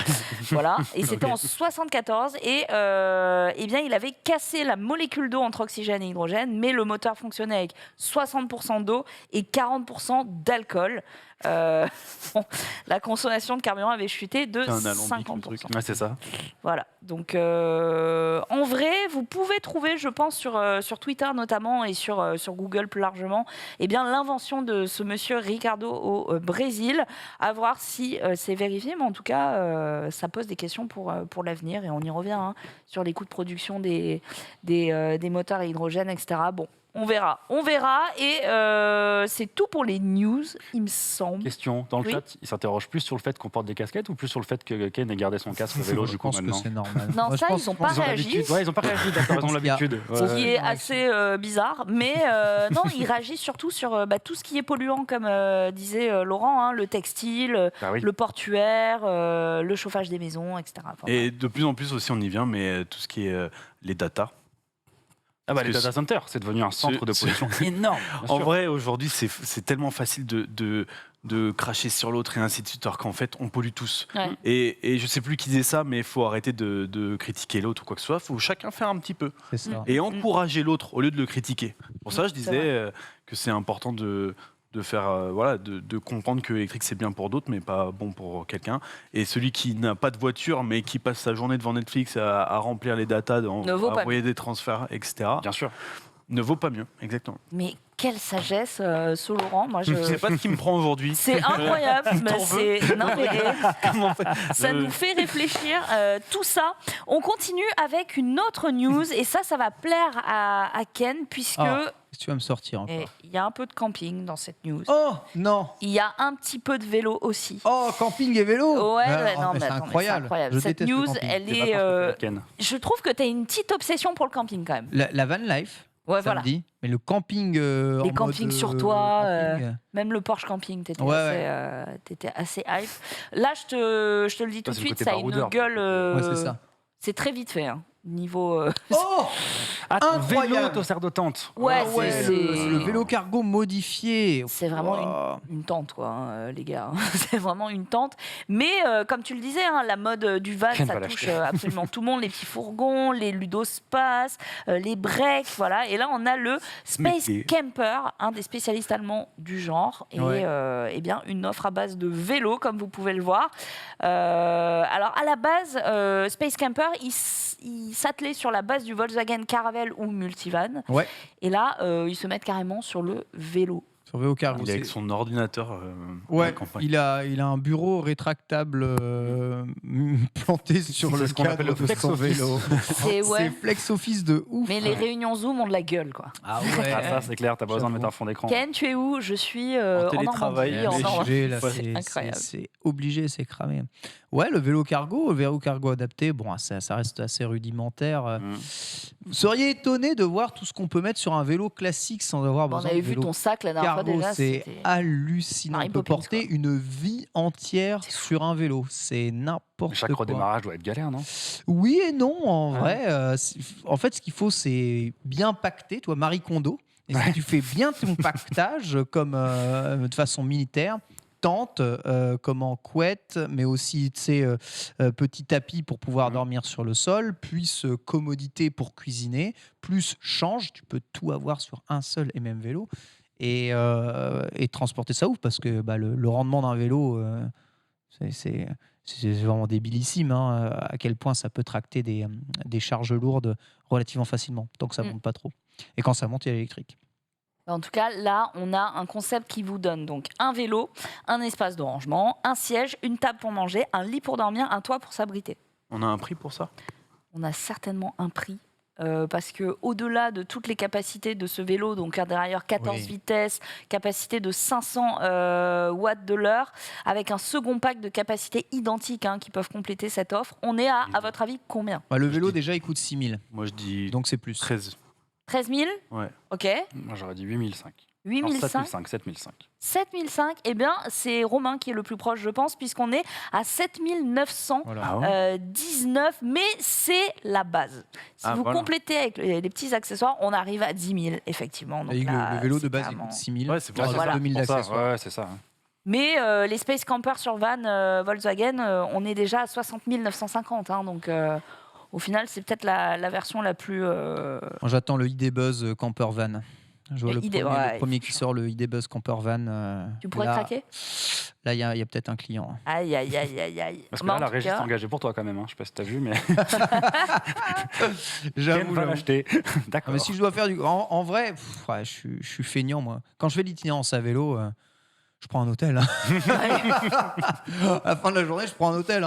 Franchement, et c'est bien. l'hôtel, Rien ne c'est remplace très, un très bon bien. lit. C'est pas Franchement. moi qui dirais le contraire. On va passer sur la suite, on est un petit peu en retard. Je vois l'écran qui clignote. Je suis à ta place, là, Ken, dans Manga Sûr, je vois. Ah, tu vois un peu comment ça se passe. Ils te font de l'épilepsie. On lit mon message. Aïe, aïe, aïe. Allez, c'est parti pour la rose. Stand jingle. C'est le moment de faire le récap du fameux GP tant attendu. Romain, c'est à toi. Merci Marie. Eh ben oui, ça y est, on l'attendait tous. Elle est revenue, la saison de F1. Elle est arrivée, cette fameuse saison 2023. On avait fait un point énorme sur ce qu'on attendait et ce qu'on pouvait espérer sur cette saison 2023. Sur les livrets aussi. Sur les livrets, Toutes bien moches, on va sûr, pas se sur mentir. les personnes à suivre, à ne pas suivre, les écuries, les tendances, tout ce qu'on voulait. Moi, si je devais résumer ce Grand Prix, je dirais frustrant. Je ne sais pas comment vous l'avez vu, comment Petite vous l'avez note. vécu. Petite note sur 10, rapidement, aux échos que vous avez Je vus. sais pas, ça dépend. On regarde micro, on regarde macro. On regarde macro. macro. On regarde macro. On va regarder micro. Si on après. regarde macro, si on regarde macro, c'est un 6 sur 10. Ah ouais, j'aurais dit 4, ouais, moi. gentil. Moi, j'aurais dit 5 ou 6. Ouais. J'aurais dit 5 ou 6 parce que grâce à Alonso, ça chope derrière, Oui, c'est grâce ça. à quelques petits trucs. Alors, bon, on va pas se mentir. On espérait des Ferrari et un Charles Leclerc remontés à balle, prêts à gagner. On espérait que la fin de saison de Mercedes, qui était revenu à peu près au top, laisse présager des flèches d'argent capables de jouer la gagne. On espérait que la pénalité de réduction du temps de soufflerie de Red Bull réduirait les écarts. Ouais, On c'est espérait peut-être une belle surprise avec Alpine ou avec Aston. Ben, en fait, Ouais. Et la tous les petits surprise nouveaux, Aston, quoi. on l'a eu. Et les petits nouveaux, alors les petits nouveaux, il faut leur laisser toujours un petit peu de temps, mais au final, la frustration est là et on l'a compris dès le deuxième virage. Red Bull écrase la concurrence, Verstappen est au-dessus du lot. Voilà, Les galères de il se marre, fiabilité de Ferrari continuent. Mercedes continue d'avoir un rythme lent. Malheureusement, même si la voiture devient plus fiable et plus facile à conduire, dixit les pilotes, il n'y a rien à faire. Leur rythme n'est pas là. Plus de Un manque mercenage déjà. plus de marchouinage. Alors ça, ils avaient plus ou moins tous résolu le problème pendant la saison dernière, mais vraiment, beaucoup de déceptions, en tout cas à titre personnel, je pense que c'est partagé.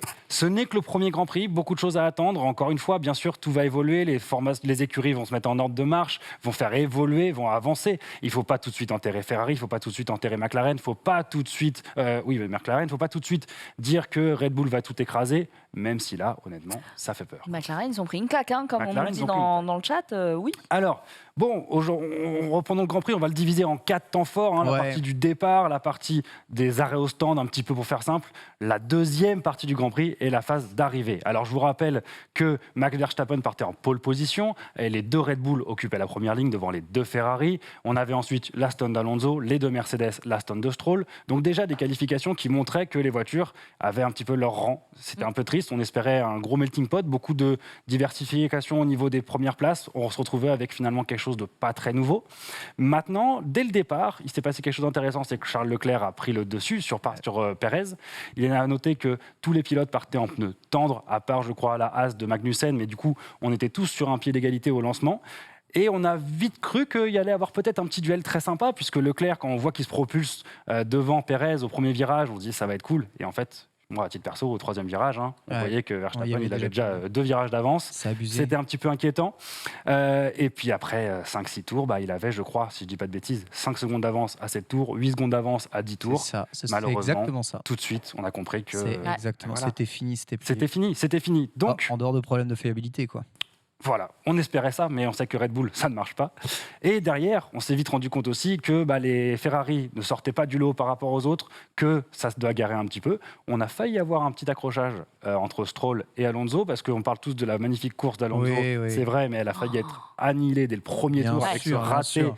de Stroll qui est venu freiner très très tard. D'ailleurs, petit incident qui aurait tout à fait pu causer une crevaison lente. Ok, aucun incident, tant mieux pour Aston Martin. Ni aucune pénalité. Là où Parce Ocon, que- il les a enchaînés. Oui, alors justement, Ocon, lui, mais là, en l'occurrence, Stroll, je trouve qu'une pénalité aurait été très violente parce que on était vraiment sur une erreur de pilotage. Et heureusement, enfin, on ne va pas non plus mettre une pénalité sur les erreurs de pilotage, mais ça a failli être un drame pour l'équipe Aston Martin. Alors, les arrêts au stand ont commencé très très tôt avec Pierre Gasly qui, dès le 10e tour, est rentré au stand. Pierre Gasly qui a fait une course énorme, mais on en reparlera juste après. Un double arrêt plutôt bien géré par Ferrari. Alors un double arrêt dans le sens où les deux Ferrari se sont arrêtés dans le même tour et ça a été géré. Ah, pour le coup, la strat incroyable. J'ai jamais vu Ferrari changer les pneus aussi On vite de peut même. plus sortir les mêmes avec les clowns qui changent les c'est pneus. fini, quoi. c'est incroyable. Les mecs, triste. 2-3. Et je pense même que nucléaire. c'était un effet marketing. Je pense qu'ils ont voulu envoyer un message en disant on est capable de faire tout ce qu'on veut maintenant. Oh. Sauf que, encore Red Bull a été plus fort. Parce que Red Bull a décidé une stratégie qui a surpris tout le monde, je pense. C'est que ils doivent, alors pour rappeler un tout petit peu le règlement, même si je pense que tout le monde le sait, les écuries, les pilotes ou les voitures sont obligés de passer 2 trains de pneus différents. Entre médium, hard et les tendres, ils sont obligés de changer et de passer 2 catégories de pneus différents. Et alors qu'au premier ravitaillement, tout le monde passait les durs. Red Bull a décidé de repasser les tendres une 2e fois. Ce qui a permis à Pérez, qui sortait juste derrière Leclerc, de se retrouver derrière la Ferrari à 3-4 secondes derrière la Ferrari, avec des pneus tendres beaucoup plus rapides que les pneus durs. Et là, quand on voyait le rythme en course imposé par Red Bull et qu'on voyait le peu d'écart qu'il y avait entre la Red Bull de Pérez et la Ferrari de Leclerc avec des meilleurs pneus, on a vite compris que le doublé allait être assuré pour Red Bull. Alors, cette stratégie a été payante, on en parle, puisqu'on est sur la partie des ravitaillements et des arrêts au stand. Le drame Ocon, il y a un tweet extraordinaire, je pense que la régie va nous le montrer, mais à un moment, Ocon, ça a été un acharnement. À titre très personnel, je trouve que c'est un acharnement justifié, puisqu'il a fait des erreurs qu'on pourrait presque qualifier d'amateurisme. Une première pénalité de 5 secondes reçue due au fait qu'il n'était pas bien positionné sur la ligne de départ. Mais voilà, ce même est génial et tellement vrai. Oui, il était déjà mort à la fin, il fallait arrêter. Mais bon, c'est une réalité. Il mérite ces pénalités, puisqu'il explique, sur une F1, on ne voit pas très bien. D'accord, mais t'es pilote pro, mec, tout le monde, on a tous le même sujet. Pas d'excuses. Ensuite, il rentre au stand pour effectuer sa pénalité, donc cet arrêt, immobilisation de 5 secondes. Les mécanos ont touché la voiture à 4 secondes 7, donc il reprend 10 secondes de pénalité, et quand il rentre pour faire cette 3e pénalité de 10 secondes, il arrive trop vite dans les stands et se reprend 15 secondes pour excès de vitesse. Voilà. À la fin, il a carrément lâché l'affaire. Il est rentré. Vaut mieux d'ailleurs économiser. D'abandonner comme ça en F1, c'est de baisser les bras. Oui, mais en même temps, on sait que maintenant, ils ont un nombre très limité de pièces, de rechanges. Ils ne pouvaient rien espérer. Ils étaient 20 secondes derrière, ils allaient se reprendre des pénalités dans tous les sens. Donc à un moment, je pense que ce n'était pas le mauvais choix que de sacrifier cette course qui était déjà fini pour lui, vraiment, et d'économiser la boîte de vitesse, le moteur ou quoi que ce soit. Heureusement pour l'écurie française, Gasly, lui, a une très bonne stratégie en ravitaillant très tôt et est quand même passé de P20 à P9. Et ça, c'est à souligner. Bravo. On en parle aussi du gros flop McLaren, puisque McLaren, non seulement partait en fond de grille, mais ça fait 2 années de suite que McLaren continue une descente aux enfers qu'on avait pensé vraiment impossible, puisqu'il y a encore 3-4 ans, rappelez-vous, McLaren, c'était la meilleure équipe des autres, c'était la meilleure équipe du top 4. Norris, c'était peut-être pour beaucoup un futur champion en puissance. Encore un pilote que je trouve à titre personnel vraiment très très fort. Un Piastri dont beaucoup attendent le renouveau du sport automobile, le nouveau petit Messi. Et il s'avère que, indépendamment du niveau des 2 pilotes, la McLaren est mal née. C'est une voiture qui a mal été conçue et je crois qu'il faut repartir à 0 chez McLaren. Donc ça, c'est un gros drame pour les supporters de l'écurie orange. On passe à la 2e partie de course. Comme on l'a dit, Pérez qui ressort avec des pneus tendres derrière Leclerc. Donc forcément, au bout de 2-3 tours, les quelques secondes d'avance qu'avait Leclerc ont fondu comme neige au soleil. Un dépassement sur lequel Leclerc ne se bat pas vraiment. Il y a une sorte de fatalisme et de réalisme quant à la vitesse en course des Red Bull qui était vraiment hallucinante. Mais heureusement, il y a un gars qui s'appelle Fernando Alonso et qui a animé cette course de manière extraordinaire. Alors déjà, il a eu un peu de chance puisque son coéquipier ne lui a pas éclaté le pneu. C'est vrai. Mais il a assez vite mangé Russell en début de course. Mais là, si on parle de la deuxième partie de la course, un magnifique duel. Un duel entre deux anciens coéquipiers qui se détestaient à l'époque de McLaren. Deux grands champions parmi les deux plus grands pilotes des 15-20 dernières années. Quand on voit Hamilton et Alonso se tirer la bourre, moi je suis désolé, mais je bois du petit lait devant ma télé. J'étais heureux. Je n'aurais juste voulu que la Mercedes soit un peu plus rapide pour que le duel dure et que la difficulté d'Alonso soit un peu plus forte. Il n'a pas pu rendre le DRS, c'est ça qui est dommage. Exactement. C'est dommage. Par contre, le dépassement d'Alonso est merveilleux. Merveilleux. Il est extraordinaire son dépassement. Et il l'emmène large, et il l'empêche de revenir. Ça, c'est quand il réussit, parce qu'une fois il rate et c'est moins beau. Hein. Oui, mais au final, la défense d'Hamilton était très belle. Et moi, j'ai même bien aimé à la fin, il y a une sorte de respect maintenant entre ces deux géants du sport automobile, ces deux géants de la F1. Ils n'ont plus rien à prouver, mais vraiment, ils ont fait une passe d'armes trop courte à mon goût, mais jouissive à regarder. Et à la fin, on voit qu'à la fin du Grand Prix, ils viennent se féliciter, ils se tapent dans les bras. Bon, ça fait plaisir de voir ça, et ça fait plaisir de voir qu'il n'y a pas que les petits jeunes de 17-18 ans qui sont capables de nous montrer que tout marche très très fort. 41 balais, 99e podium pour Alonso. C'est hallucinant. Franchement, c'est le vainqueur d'aujourd'hui. Hein. C'était le pilote du jour déjà pour commencer, unanimement, mais je pense que c'est complètement mérité. On parle de la fin de course. Gasly aurait pu prétendre au titre. Il fait partie, je crois qu'il est 3e pilote du jour. Clairement. Une fin de course finalement sans appel pour Verstappen qui déroule. On a cru peut-être à un petit rebondissement quand Verstappen a commencé à se plaindre de petits soucis sur sa boîte de vitesse qui, au moment de passer le rapport, ça a entraîné un peu de survirage à l'arrière. Bon, la réaction des ingénieurs, ça a été « OK, on prend en note ». Après, ils lui ont dit « Tu passes en mode ta-ta-ta », ça a été réglé, on n'en a plus entendu parler. De toute façon, pendant les essais, il a eu un premier essai, une première séance compliquée. Ils ont vite rétabli ces réglages. Il y a une ça force va vite, tranquille chez Red Bull qui fait que tu as l'impression qu'il ne peut rien leur arriver. Ça, c'est vrai. Donc à la fin, Verstappen qui déroule et qui l'emporte. Un doublé Red Bull assuré par Perez qui n'a jamais finalement été inquiété. Même si Alonso avait un rythme plus important, on s'était dit que peut-être il allait pouvoir. Non, bien sûr que non. Là, Red Bull a déroulé pour aller chercher le doublé. Alonso qui sécurise dans les derniers tours de manière peinard sa 3e place. Il se permettait de commenter, de rigoler avec ses ingénieurs, de dire « il en est où Lance derrière ? Putain, bravo à lui, super course, c'est cool et tout. » Donc il était tranquille. J'avais bien aimé les liens radio quand il dépasse Sainz, t'entends allez, bye bye. Voilà, il était en euphorie, il était heureux. Je pense qu'il regrette en rien son choix d'être parti de chez Alpine pour avoir rejoint les Verts de chez Aston. Et il signe effectivement, comme tu l'as dit, son 99e podium en F1. Gasly, comme on l'a dit, qui arrache les points et qui sauve le week-end d'Alpine alors qu'il partait dernier avec une qualif complètement ratée. Il a fait une très belle course à souligner et remonte donc P9. Et une mention spéciale pour Williams, qui est malheureusement habitué. Voilà, Williams qui est habitué depuis quelques années à clôturer la marche, fait aujourd'hui 10e, donc Albon qui remporte 1 point. Je crois que Sargent, son coéquipier, finit 12e. Donc on se retrouve avec une écurie qui devient une écurie de milieu. Et du Racel, hein. La pile du Racel fait son effet exact. C'est leur seul sponsor. As avait fait quelque chose d'assez génial. Moi, j'aime beaucoup, comme je vous l'ai déjà dit, quand on a fait le point sur tout ce qu'on devait attendre. J'aime beaucoup leur duo de pilotes. Magnussen et Hülkenberg, c'est deux pilotes que je trouve sont sympas. Résilients, sympas. Ils ont beaucoup bossé. C'est des mecs qui sont l'un comme l'autre capables de fulgurance. On l'avait vu avec Hülkenberg qui sortait une pole position au Brésil. Bon, on attendait quelque chose. En qualif, Hülkenberg a fait une très belle qualif. Je crois qu'il se qualifie 7 ou 8. Malheureusement, pendant la course, il y a eu quand même ils ont été rattrapés par la réalité et le manque de performance dans leur voiture, donc ils finissent derrière. Ouais. Mais pour l'instant, on se retrouve avec des Red Bull qui dominent. Encore une fois, 3 écuries qui peuvent peut-être jouer la 2e place avec Ferrari, Mercedes et cette fois Aston. Et derrière, un midfield qui va être très, très, très serré. Donc c'est sympa. Faisons le petit point. Alors, on ne va pas faire le point sur le classement pilote puisqu'il n'y a qu'une seule course. Vous regardez le résultat de la course, c'est le classement pilote. En revanche, le classement des écuries, on voit donc Aston Martin 2e, Mercedes 3e, Ferrari, Alpha, Alpine qui n'est qu'à donc 2 petits points marqués par Gasly, McLaren qui clôture la marche, les 3 dernières écuries n'ayant pas marqué de points. Alors ce qu'on voit, c'est que beaucoup d'écuries vont être capables de marquer des points cette année. Mais oui. Ça va être sympa. Mais oui. Ça va être fun. C'est ça. Donc c'est pour ça que le frustrant est à mettre entre guillemets. Il y a des bonnes choses.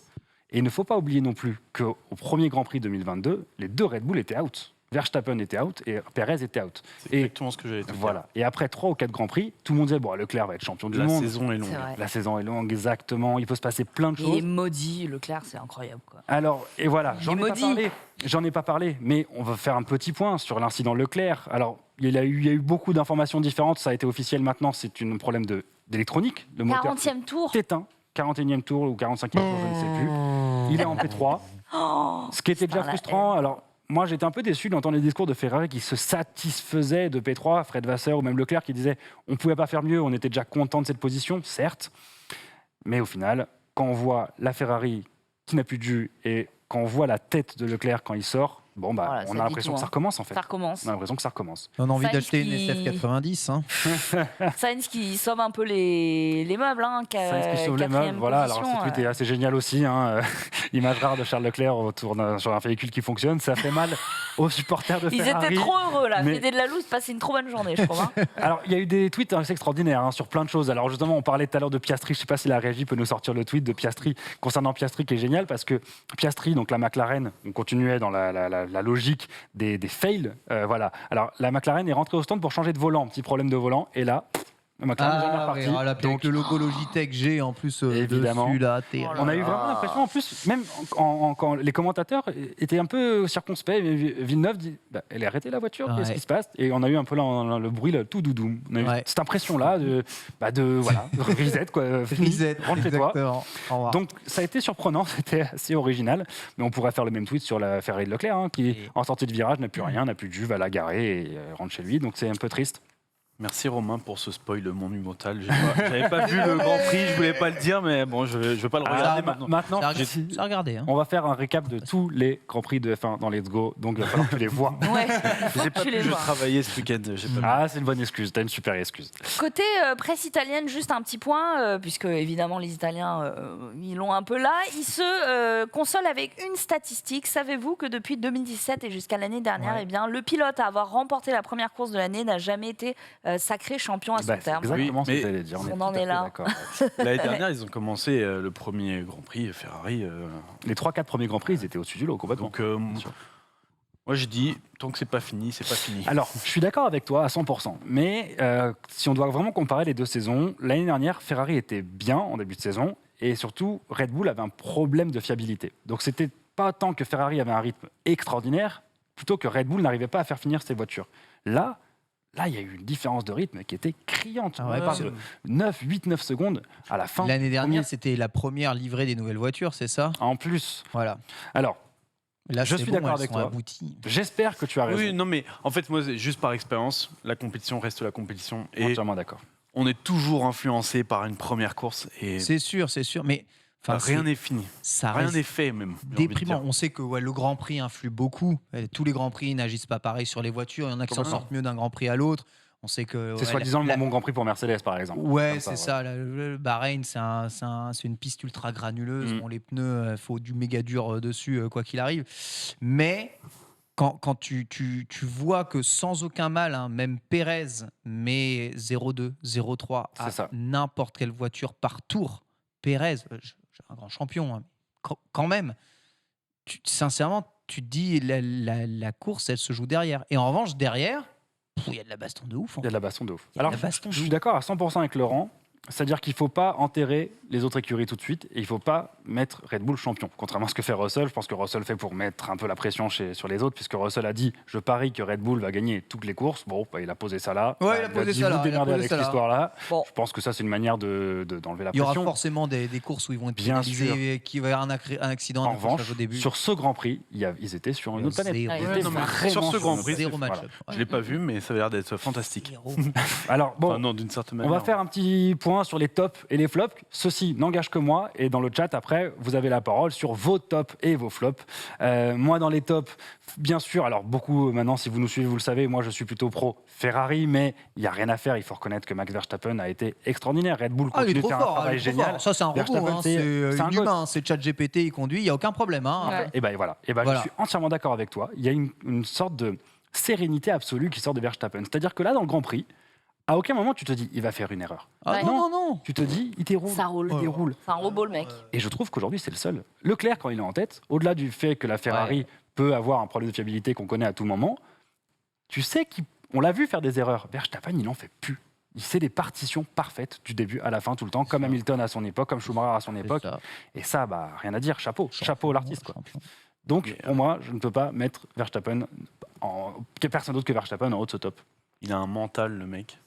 C'est le mental, hein, parce que la différence, en vrai, tu arrives à un niveau de pilotage, c'est tellement infime. C'est les meilleurs du monde. Donc, là, on parle de différence de qualité de pilotage qui est ridicule. Qui est infime. C'est la différence, comme un Sébastien Loeb, comme d'autres, c'est dans la tête. C'est dans la tête. Le mental, mec, il se pose jamais. C'est intrinsèque maintenant. C'est ça. C'est seamless, exactement. C'est une partition. Du cerveau à la route. Et même, on pourrait aller plus loin, c'est que c'est dans la tête de toute l'équipe Red Bull. C'est-à-dire que le sûr. mec qui est derrière son tournevis, il est... La gang appelle la gang, de toute manière, mais je pense que tu as raison. Chez Red Bull, il y a une sorte de facile de victoire, quoi, de mood de victoire, et ça enchaîne. Gagner, et même en com, c'est détendu. Derrière, attention, les gars, une pression tout le temps. Bien sûr. Une pression maîtrisée, tu vois. C'est ça. Mais comme Mercedes, comme les autres, à un moment, bien sûr, de Mercedes, de Schumacher à son époque avec Ferrari. Enfin voilà. Mais il y a vraiment, donc ce bravo Verstappen, rien à dire. On espère que ça va un peu se reniveler. Parce que on veut du spectacle, mais en tout cas, bravo Verstappen. Deuxième de mon top, évidemment. Qui met d'autres qu'Alonso, parce que la course, elle est géniale grâce à lui. Il fait 2-3 dépassements extraordinaires. L'Aston Martin marche très bien. On en parle de l'Aston Martin qui marche très bien. Je ne sais pas si on peut passer le tweet qui montre ce que dit Perez dans les interviews post-Grand Prix. Ça, c'est abusé. Alors, est-ce qu'on a le son ou pas? To see 3 Red Bull cars on the podium. Donc je le redis, c'est agréable de voir 3 Red Bull sur le podium. Et alors pourquoi il dit ça? C'est important de dire ça, de comprendre que Aston Martin a capté dans ses filets, dans ses rangs, l'ancien ingénieur-chef de Red Bull, Dan Fallows, et 2-3 ingénieurs de l'aérodynamisme de Red Bull, 2-3 ingénieurs moteurs. Donc ça paye, ça paye. Et beaucoup disent, en rigolant, bien sûr, que ces 3 Red Bull, finalement, que la Aston Martin est une copie de la Red Bull 2022, ou en tout cas, c'est fortement inspiré. Je vous rappelle que Force India avait été accusé, Force India Racing Point, qui est devenu Aston Martin, avait été accusé à l'époque de faire une copie de la Mercedes. Ça n'avait pas payé, hein. Ça leur avait permis de faire quelques beaux Grands Prix, mais à la fin, effectivement, ça n'avait pas payé, parce que dans la durée... Puis là, on part du principe que ça veut dire que la voiture fait tout. Alors que le pilote derrière est incroyable, mais là c'est une fan d'Alonso qui parle, donc je ne serai jamais objective. Non, parce que si la voiture faisait tout, Stroll serait troisième, serait juste derrière Alonso. Donc carrément, non, c'est bien sûr que la voiture ne fait pas tout, mais bon, elle fait beaucoup. Parce qu'Alonso, il n'a pas changé par l'année dernière.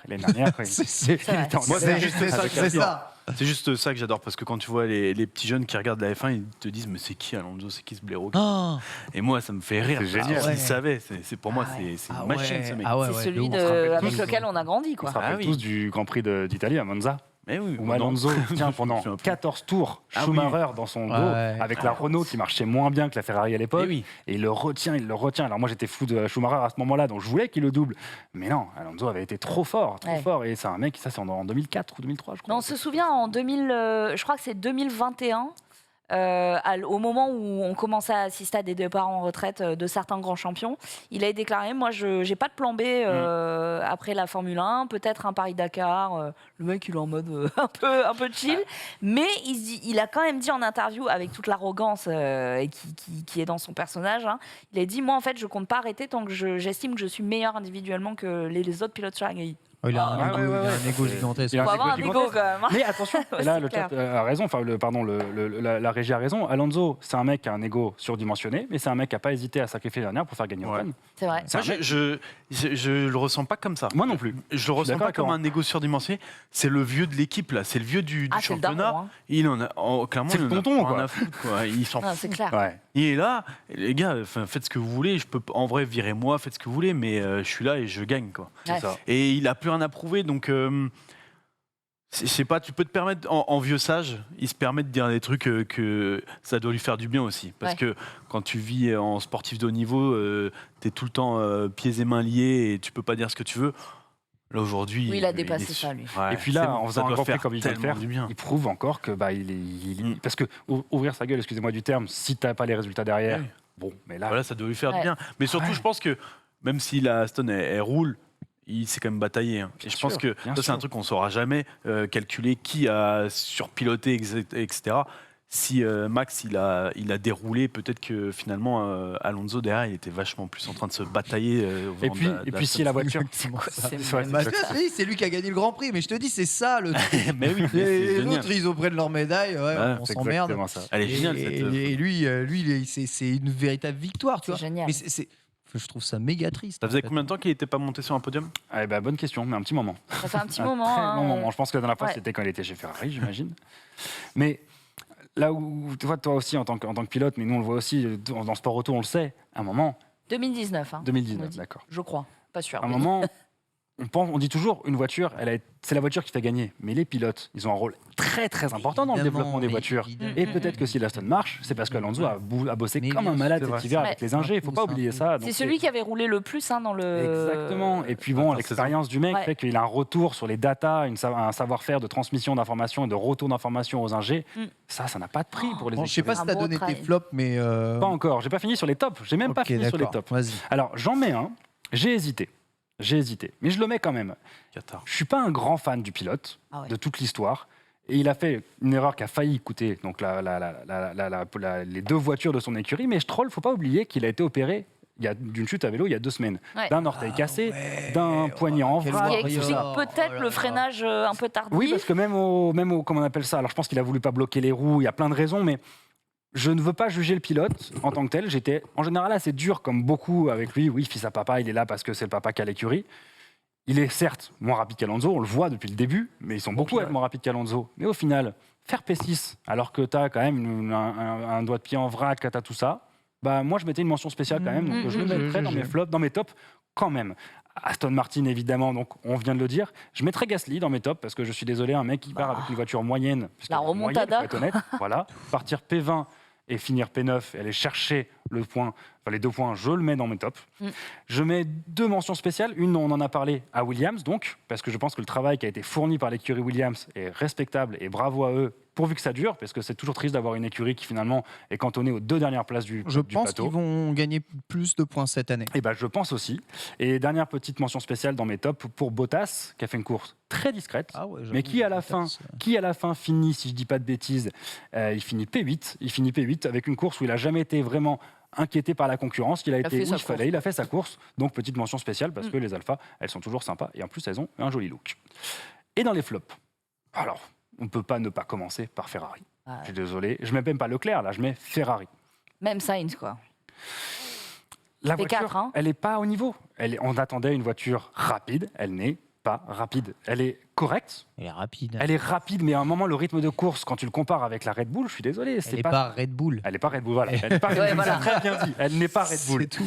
Oui, mais quand on est tous d'accord pour dire qu'on attendait là peut-être 3 écuries capables de jouer la gagne, on est obligé de mettre Ferrari et Mais Mercedes. ça, par dans nos contre, ça mesures peut dans se les patcher. Ils peuvent monter petit à petit, course après course. Ça, flops. par Entièrement contre, d'accord. ouais. Entièrement d'accord. Mais Ce qu'on disait tout à l'heure. ça va être dur que Red Bull descende en perf. C'est ça le truc. Donc il faut les rattraper. Il faut les rattraper. C'est exactement ça. Alpine, en flop, mais je préciserai Ocon, parce que pour moi, les erreurs, et comme on l'a dit en début de chronique, Les excuses aussi. ouais, les excuses sont pas bonnes, un peu de mais pression. les pénalités sont justifiées. Il n'y a pas de débat. Oui, en rigolant, on dit que ça s'est acharné, c'était presque ironique à voir, mais c'est une réalité. Les pénalités étaient justifiées et les erreurs d'Ocon sont quelques erreurs que je trouve un petit peu d'amateurisme. On en parlait avec Laurent avant l'émission. Ça fait un moment qu'il en a fait un gars, quoi. Donc il faut qu'il assure maintenant. J'ai rien dit, moi. j'ai rien dit. Donc Attends, voilà, on nous donc- dit dans le chat, ce serait mieux la F1 sans Red Bull, pas d'accord. Non, Ah. non, non, non. on peut pas dire ça. On peut pas dire ça. Mais On peut pas dire Je ça. suis pas d'accord. C'est ce qui tire vers le haut. Mais Bien bien, sûr, sûr. Bien sûr. Sinon, on tire tout vers le bas. On a eu On des enlève cycles tout le avec monde. des champions qui étaient tout le temps champions. Bah Ouais. oui, bah c'est comme ça. Vous allez goûter au long dimanche en Oui. milieu avec le daron. Hein. Nous, on Non, y oui, a eu droit. des hein. cycles avec des champions qui étaient tout C'est- le temps champions, Ouais. mais Ouais. on n'a pas eu beaucoup de cycles où les écuries font 1-2, enfin tout le temps. En fait, il y a beaucoup de fans de Ça, F1 il y a qui un sont, champion qui est se là sont dit et que la l'autre saison est là. 2021 devait être représentative de tout ce qu'était une saison de F1. On adorerait le duel Hamilton-Verstappen qui se règle dans le dernier virage. Ouais. On voudrait tous qu'elles soient toutes comme ça, les C'est saisons. rare, hein, les saisons comme Mais ça. ça arrive une fois tous les 20 ans. Et une sans saison comme ça. Mercedes, Ouais, et sans. ça, Oui, Voilà, bah, Oui, mais voilà, voilà. voilà, voilà. Mais c'est la compétition qui est comme ça. Ouais. Justement, c'est Eh oui. l'esprit compétitif qui te tire vers le haut. C'est pas la guerre, c'est juste c'est ça la C'est compétition. l'objectif atteint. C'est l'objectif. Ouais, Voilà. Complètement. Et le dernier flop, lui, on va même pas le commenter puisqu'on en a déjà parlé, évidemment, c'est McLaren, équipe qui il y a encore 2-3 ans était clairement équipe qui était clairement celle qui devait être la meilleure des autres, le top 4, Norris qui pouvait jouer des podiums, même parfois des victoires, quoi que ce soit. Qui est sympa, t'as envie qu'il gagne. Oui. Et qui joue aux jeux vidéo, putain, laissez-le gagner. C'est un streamer en plus, tout ce qu'on veut. Mais aujourd'hui, McLaren, pour l'instant, c'est le flop, voire le plus gros flop de la. Au bout d'un moment, ça me fait presque Grand Prix. peur pour vendre des McLaren. Ouais, bah oui, je pense que ça va avoir un impact. Parce que là, en vrai, Aston, ils vont vendre des vases Aston. Non bien sûr. Bien sûr. McLaren, à un moment. Moi, j'ai revendu ma P1. Hein. Ah ouais. Ça t'a dégoûté. Donc voilà, vous dans le chat, je ne sais pas quels sont vos tops et vos flops. Moi, j'ai un mais flop n'hésitez pas et allez-y autour de la table. Gigantesque. Allez. Alors là, par contre, c'est vraiment, pour moi, ça a été l'unanimité. On a regardé le Grand Prix à 8 à la maison, d'accord. Les couleurs des voitures, ça n'est pas possible. Déjà, Aston et Elles sont Mercedes. toutes Ça n'est pas possible. Elles sont toutes noires. Bah oui, Et quand elles sont pas noires, elles sont ultra sombres. Je ne fais pas la différence entre une Aston, une Mercedes, une Williams et même une Ferrari, une Alfa Romeo sur la piste. Ça, c'est impossible. Et elles ont de la couleur que en face pour que les caméras les prennent en arrivant comme ça. Dès que tu mets vue d'intérieur, mon gars, si on t'indique pas quel est le nom du pilote et que tu connais pas c'est quoi les gants, parce que tu sais, ils ont la marque de leur montre imprimée sur leurs gants là, tu sais pas qui tu regardes. Et d'ailleurs, Villeneuve et Febro, C'est chaud. Mais oui. Mais oui. Souvent. Enfin, Mais moi, oui. je comptais sur eux. hein. Villeneuve surtout, mais. Alors, j'ose espérer que c'est parce que c'était de nuit et c'était éclairé comme ça. Je vais voir un circuit de jour. J'allais te dire. Je vais voir un circuit de jour, mais là, c'est pas possible. Les Ouais. mecs à gratter la peinture pour gagner 3,5 grammes. Frère, on voit rien de ce qui Ouais. se passe sur la course. On te dit C'est dans chaud. le chat, regarde pas la F2 du coup. Parce que... Ah ouais. À la F2, c'est encore pire. Parce Il y a que six Red Bull, les quoi. écuries n'ont même pas leur Ouais, propre couleur. c'est les Red couleurs Bull, des. quoi. Il y a une Et étude là, là, qui là, est un peu tombée là-dessus. Là. Comme quoi, le monde se perdait ses couleurs. Mais ouais. Et c'est une vraie. C'est vrai. terne. Le monde en fait, le filtre des couleurs, avant, il y avait tout le panel et doucement, ça part sur du noir et du blanc. Je suis le soleil, regardez-moi. Mais c'est important. Je viens de Et contrer la ça influe théorie. tellement sur l'humain, Mais les oui. couleurs. Ah Bien oui, sûr. Oui, Mais ça, oui. c'est énorme. Je sais pas, faites quelque chose. Obligez-leur à foutre des couleurs. Alors, tu l'as dit, Mais- laissons voir une course de jour, mais déjà de Ouais. manière On va voir la pragmatique. course de jour. Quand on voit l'Alpha et la Ferrari, enfin c'est noir et rouge, hein, je suis désolé, mais Ouais. là, Ouais, il y a non, plus c'est de noir sur l'une que l'autre. Les deux sont très belles, hein, mais c'est Ah, mais il y a impossible. que De toute façon, Alpine elles sont carbone. Ils ont le droit de changer de car- déco dans l'année. sont full Oui, parce que carbone. regarde, il y a Ouais, Alpine, ça, c'est chaud. la Alpine, alors là, elle, au moins on la voit bien. Ouais, on la voyait bien, Elle est ouais. rose sur les 3 premières sessions, les 3 est premières moche, courses, et après elle redevient l'Alpine classique. Elle va redevenir bleu Là, elle foncé, est on va full pas la rose. voir. Ouais. Alors, Et avec il y la a Williams, Red Bull on va pas. qui a sorti, on en a parlé la dernière fois, c'est pas bête du tout. Ils ont sur 3 Grands Prix, je crois que le premier c'est à Miami, c'est les fans qui vont dessiner la livrée, il y aura un tirage au sort. Oui, mais non. spoiler, avec les... ils vont refaire le même design. Hein. Ah, je sais pas, comme c'est les fans qui choisissent, ça peut être marrant. Il n'y aura pas de vert, il n'y aura pas de... Tu vois. C'est vrai que les belles décos des années 80, Ouais. 70, Ah ouais, c'est 80. sympa. Avec Malboro, tu savais quoi. En plus, Non, la Jordan, là, toute jaune. là. le truc, Oh là c'est là. que ça se voit vraiment. Tu sais, quand t'as plus la peinture, en fait, tu vois tous les collages du carbone, tous les trucs. Et en fait, C'est un peu quand tu moche. passes à l'arrêt d'Austin, tu regardes les bagnoles, tu fais. C'est des poubelles sur quoi elles roulent, ils roulent ou quoi? Eh frère, c'est une voiture de course. Hein. S'il n'y a pas de peinture, ils vont pas t'arranger pour que les statistiques soient pile poil comme ça. Donc, moi, je trouve ça trop dommage. Et franchement, pour la lisibilité, c'est pas top. Hein. Et je suis entièrement d'accord avec toi. Voilà, c'était mon flop. Donc un week-end frustrant finalement, puisqu'on attendait plein de bagarres, on en a eu, mais pas où on l'attendait, puisque Ouais. au final Red Bull et Verstappen restent full dominants. Bravo à eux, vivement le Grand Prix de Jeddah dans 15 jours pour voir si ça se confirme ou pas, et on sera bien sûr ensemble pour le débriefer. Mais écoute, merci pour ce débrief hyper exhaustif. Petite mention quand même à Checo Pérez qui a dit en post-interview justement qu'il fallait se méfier de Ferrari qui, selon lui, Bien sûr. cache quelque chose Eh dans oui, les paddocks. j'allais vous le dire tout à l'heure. Alors il a raison de Attention. dire ça en plus. Il a raison de dire ça parce qu'il met la pression à côté. En plus, dans le sens où si Ferrari revient, il l'aura annoncé. Et s'il revient pas, il aura dit on aura battu la concurrence. Ouais. Alors je voulais juste profiter de la fin de cette chronique pour faire un tout petit point sur les rendez-vous sport auto qui nous attendent en mars. Oui. Puisqu'il y a plein de belles choses en mars qui nous attendent. Le 12 mars, alors, je sais que tout le monde s'y intéresse pas, mais on en a parlé, donc je le note quand même. La première des 5 manches du championnat du monde d'Extremi, le fameux championnat de buggy électrique qui se passe dans les zones les plus improbables du monde entier. Donc ça va être quand même intéressant à regarder. Ensuite, le 17 mars, le lancement du Wake avec les 1000 miles de Sebring. Alors le Wake, pour ceux qui ne le savent pas, c'est le championnat de course endurance dans laquelle s'intègrent les 24 heures du Mans. Donc la première manche, que des manches magnifiques avec des prototypes sublimes. Et ça va être intéressant de voir comment évoluent ces voitures qu'on verra ensuite au Mans. Ça va être très sympa. Le 19 mars, Eh bien oui, la suite de la Formule 1 avec le Grand Prix d'Arabie Saoudite à Jeddah. Le 19 mars également, le même week-end, le lancement, la troisième manche du WRC, championnat de rallye, pareil, à suivre, ça va être intéressant. J'en connais un qui a de quoi dire là-dessus. Surtout le Mexique, c'est top. Tu nous en parles juste après. Ah, il faudra revenir. Le 26 mars, et là, pareil, on est heureux, le retour du MotoGP avec un Quartararo qui va peut-être enfin faire quelque chose de bien, parce que l'année dernière, c'était un peu moins bien. Mais bon, on sait qu'on a un des plus grands champions de l'histoire de la MotoGP chez nous en France. Au Portugal, sur le circuit de Portimao. Et la 6e manche du e-Prix de Sao Paulo avec la Formule I, le 25 mars prochain. Voilà. Ça nous en fait des rendez-vous à ne pas manquer. Un beau mois de mars. Un beau mois de On est mars. encore que sur finalement l'automobile. N'oubliez pas la troisième et pas dernière étape, mais la troisième étape de l'Ocean Race dont je vous avais parlé. Là, on a encore 30 à 40 jours devant nous pour en reparler. C'est parti pour la suite et c'est un test avec Laurent. Jingle.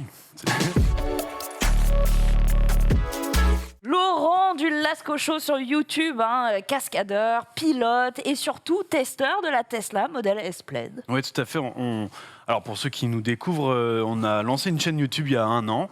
Ça s'appelle Lascaux Show. On est 2 avec Gabriel, c'est mon associé. Et on est parti avec un objectif, c'était d'aller essayer des autos dans leur retranchement. Et bien souvent, donc, on se retrouve à amener des autos qui n'ont rien à faire sur circuit. On les emmène sur circuit et on les pousse à bout. Et il était temps pour nous d'utiliser la dernière Tesla la Tesla Plaid, pardon, qui est annoncée à 1020 chevaux. Donc 0 à 100 km/h en 2,1 secondes. Ce qui est hallucinant. Et donc on a récupéré la voiture. C'est une voiture qui n'est pas prêtée par Tesla. C'est une voiture qui est d'un propriétaire. C'est d'un propriétaire. C'est d'un ami qui m'a dit écoute, on t'essaye régulièrement des voitures thermiques assez incroyables. Il faut que tu essayes cette voiture. Il m'a dit tu ne seras pas déçu. Alors moi, clairement, ma position par rapport à l'automobile électrique, je vous l'ai dit tout à l'heure, c'est une alternative. Celle-là, c'est une alternative plus que sportive. Oui. Mais je ne suis pas contre, je crache pas dessus. J'ai mon avis dessus et je vous laisserai aller regarder la vidéo. Mais pour débriefer l'ensemble de cet essai, on a décidé d'aller sur circuit parce qu'il y a un mode piste. Sur ce véhicule. C'est vrai. Et ensuite, il y a un autre argument, c'est que vu que c'est mon métier, que je veux repousser les limites de ces véhicules, je ne peux pas me permettre de le faire sur la route comme d'autres youtubeurs le font.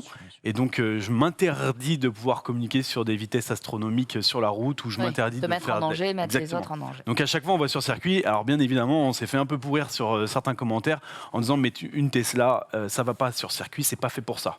Mais le principe, c'est pas. Il y a un mode track. qui teste la moitié Voilà. des circuits. Alors j'étais un peu mitigé parce que, alors oui, on l'emmène sur circuit parce que moi je veux pas communiquer sur la route.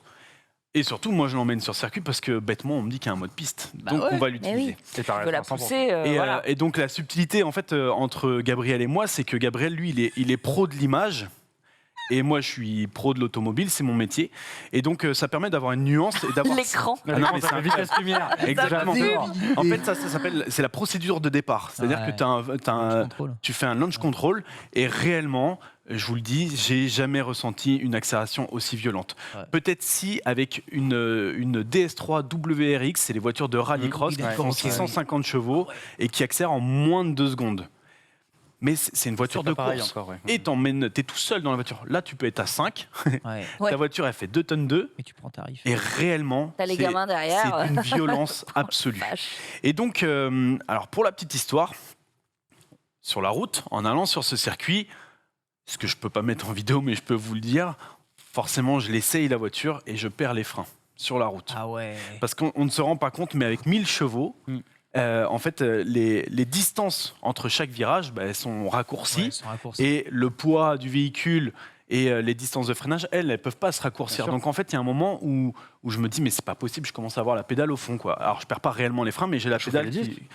Pardon ? T'as chauffé les disques? Comment ça se fait que... Ah non, mais c'est juste que, en fait, on sort de la voiture et moi, je suis pas un pilote essayeur qui va parler du volume du coffre ou de la qualité des matériaux. Moi, je vous parle de sensations et de ce que je ressens et comment je l'emmène au maximum. Et donc là, je sors de la voiture et c'est là où je me rends compte que les freins sont minuscules dessus. Ouais. Mais absolument C'est minuscules. ridicule ce qu'ils Alors, ont mis sur cette voiture. Ce qui nous a fait terriblement rire, c'est qu'il y a beaucoup de fans Tesla qui nous ont pourris clairement parce qu'ils nous ont dit vous avez mal exploité le véhicule parce que quand j'essaye la voiture, voiture, je l'essaye sur circuit et que je retire le mode de régénération. Ouais, bien sûr. Ah oui. Mais l'objectif, c'était que en pilotage, tu n'utilises pas le frein moteur. Il y a une subtilité très technique, c'est que en Formula I, ils utilisent le frein moteur. Ils ont même retiré sur les générations 3 les freins à l'arrière. Il n'y a plus de freins sur les voitures de course. Voilà. Et donc, on est parti là-dedans. Et bref, on l'a emmené au maximum. On a fait de la glisse avec, c'est assez fabuleux. Et voilà, je voulais en parler du volant. Le volant, on en avait parlé. Et quand tu te retrouves avec ça entre les mains, un rectangle, c'est un joystick d'avion, en fait, tu es complètement perdu. Et quand tu es en glisse, moi, je cherchais le volant. Ouais, bien sûr. Je cherchais le volant. Ce qui m'a aujourd'hui le plus dérouté sur cette voiture, c'est le volant et c'est le manque de frein. Ce qui est assez drôle, c'est que quand on a préparé cette vidéo, on s'est renseigné, on a été sur le configurateur Tesla et il n'y avait pas la possibilité de mettre un volant rond. Exactement. Ouais. Il n'y avait pas la possibilité de mettre le volant rond et il n'y avait pas de possibilité de mettre d'autres freins. On a fait notre vidéo. Et le lendemain qu'on poste la vidéo, je me dis tiens, je vais aller regarder s'ils ont fait des modifications, etc. Et ils avaient posté la possibilité de rajouter pour 500 € de plus un volant rond. Donc aujourd'hui, tu peux avoir un volant rond dans la plaid alors que c'était son signe distinctif. En option payante. En option payante. Je crois que c'est 500 €. Ah non, pardon, excuse-moi. C'est si tu l'as commandé avec ce volant et le yoke. Ouais, pour le changer. Pour le changer par la suite, ils te demandent 500 €. Okay. Et ils ont rajouté une option de gros freins céramiques à 27 000 €. C'est-à-dire que pour le prix d'une voiture, alors je vous le dis clairement, et Elon, excuse-moi, mais tu vas perdre du marché. Clairement, aujourd'hui, tu vas chez n'importe quel préparateur, il te met des freins de plus grosse capacité, moins cher que ça. Bien sûr, mais bien sûr.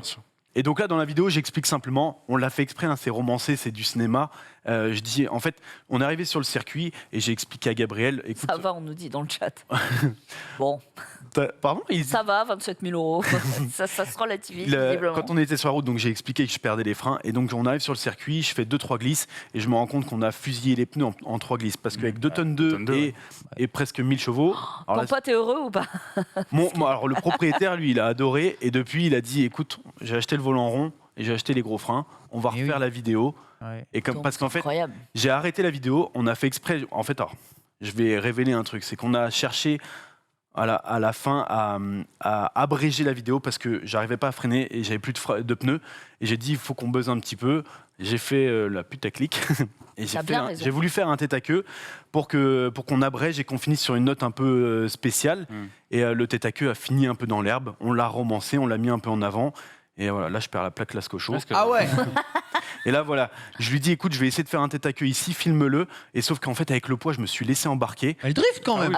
Et là, voilà, le tête à queue, je voulais le faire ici et il s'est arrêté dans l'herbe. Et on coupe la vidéo ici et on dit, écoutez, c'est une aberration cette voiture. C'est une hérésie à mes yeux, dans le sens où c'est complètement fabuleux en termes de puissance. Mais pour moi, c'est un outil de com. Ils ont mis 1000 chevaux parce qu'ils pouvaient.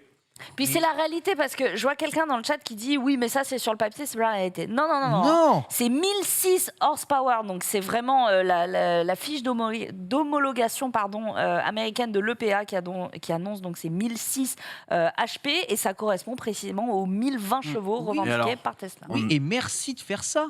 En vrai, merci de faire ça. Parce que la voiture est vraiment brandée comme une voiture ultra performante, avec un mode track, donc de piste. Il y a vraiment peut-être des gens fous qui vont acheter ça, vont essayer de rouler comme des malades, et n'ont même pas envisagé que Tesla n'a pas prévu que la voiture ne puisse pas être roulée dans des conditions de piste et de course réelles, alors qu'ils la vendent comme ça. C'est ça le problème. C'est du marketing. Bien sûr. Mais oui, mais c'est dangereux. C'est pas une rime. Bah oui, dangereux. Ça serait pas toi là.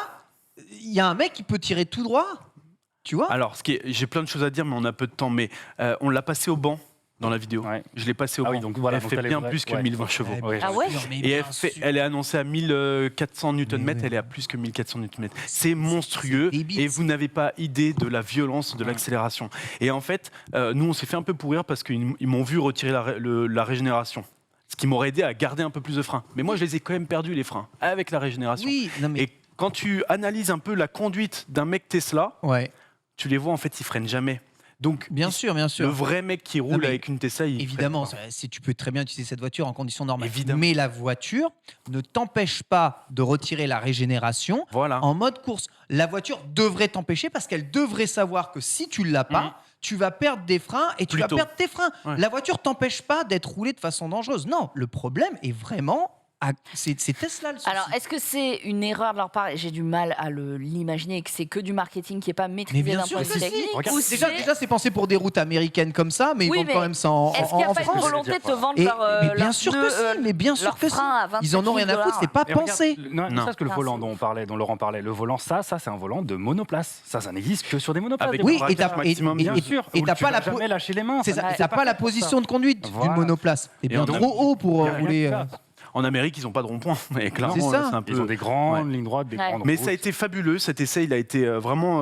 Moi, j'ai apprécié. Je l'ai gardé une semaine la voiture. Quand il a fallu la rendre, clairement, j'étais un peu dégoûté. Bien sûr, Tu m'étonnes. trop bien. Sur la route, C'est confort. c'est ultra Ah ouais. confort. Non, mais franchement, on va pas revenir là-dessus. C'est une auto incroyable.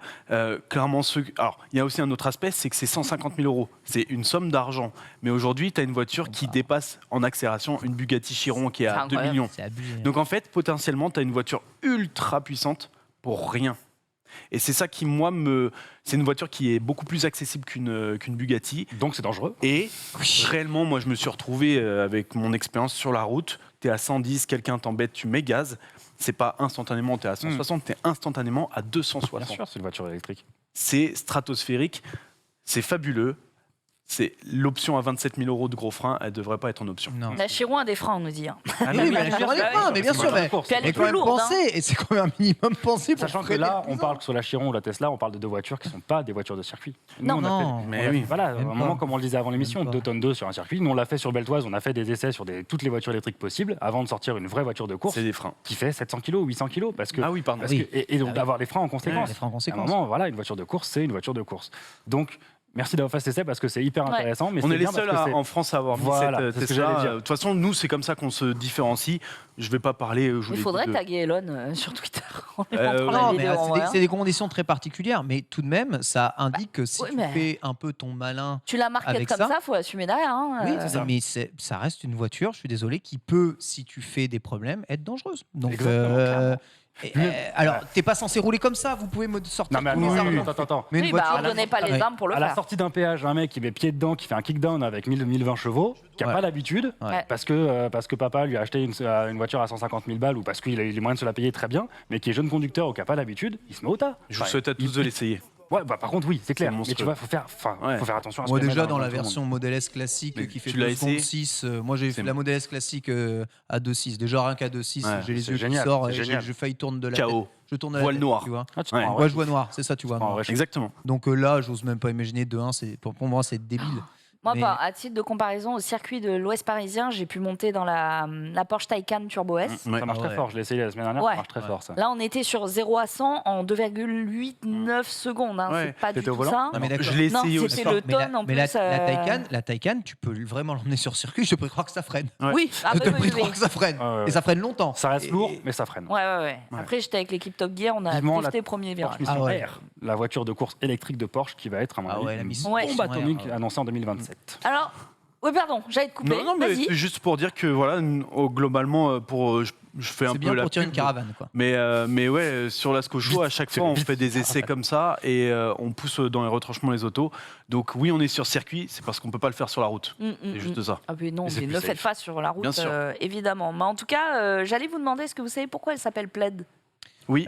Oui. C'est vrai? Non, mais je vais pas le dire parce que j'ai fait Moi, j'en ai la aucune vidéo. idée. C'est pas le mode plaid, un truc de Star Trek, une référence, non Alors, il y a une référence pas à Star Trek, mais à Spaceball, qui est une parodie de Star Wars qui a été réalisée par Mel Brooks. Et dedans, il y a Dark Helmet, donc le casque noir, qui est en fait un ersatz de Dark Vador, qui dit à son équipage de forcer l'allure du vaisseau, parce que pour lui, la vitesse de la lumière, bah, c'est un peu à chier. Donc, il passe en Ludicrous Ah, Speed, Ludicrous. donc la vitesse totalement débile en français. Et du coup, les rails lumineux formés par les étoiles forment du coup un espèce de sillage qui, du coup, quand les fugitifs qui sont dépassés parce qu'ils vont beaucoup trop vite voient le truc arriver, ils disent bah voilà, ils sont passés en plaid. Ils sont passés en plaid. La vanne vient de là, Ok. c'est quand même hyper référencé.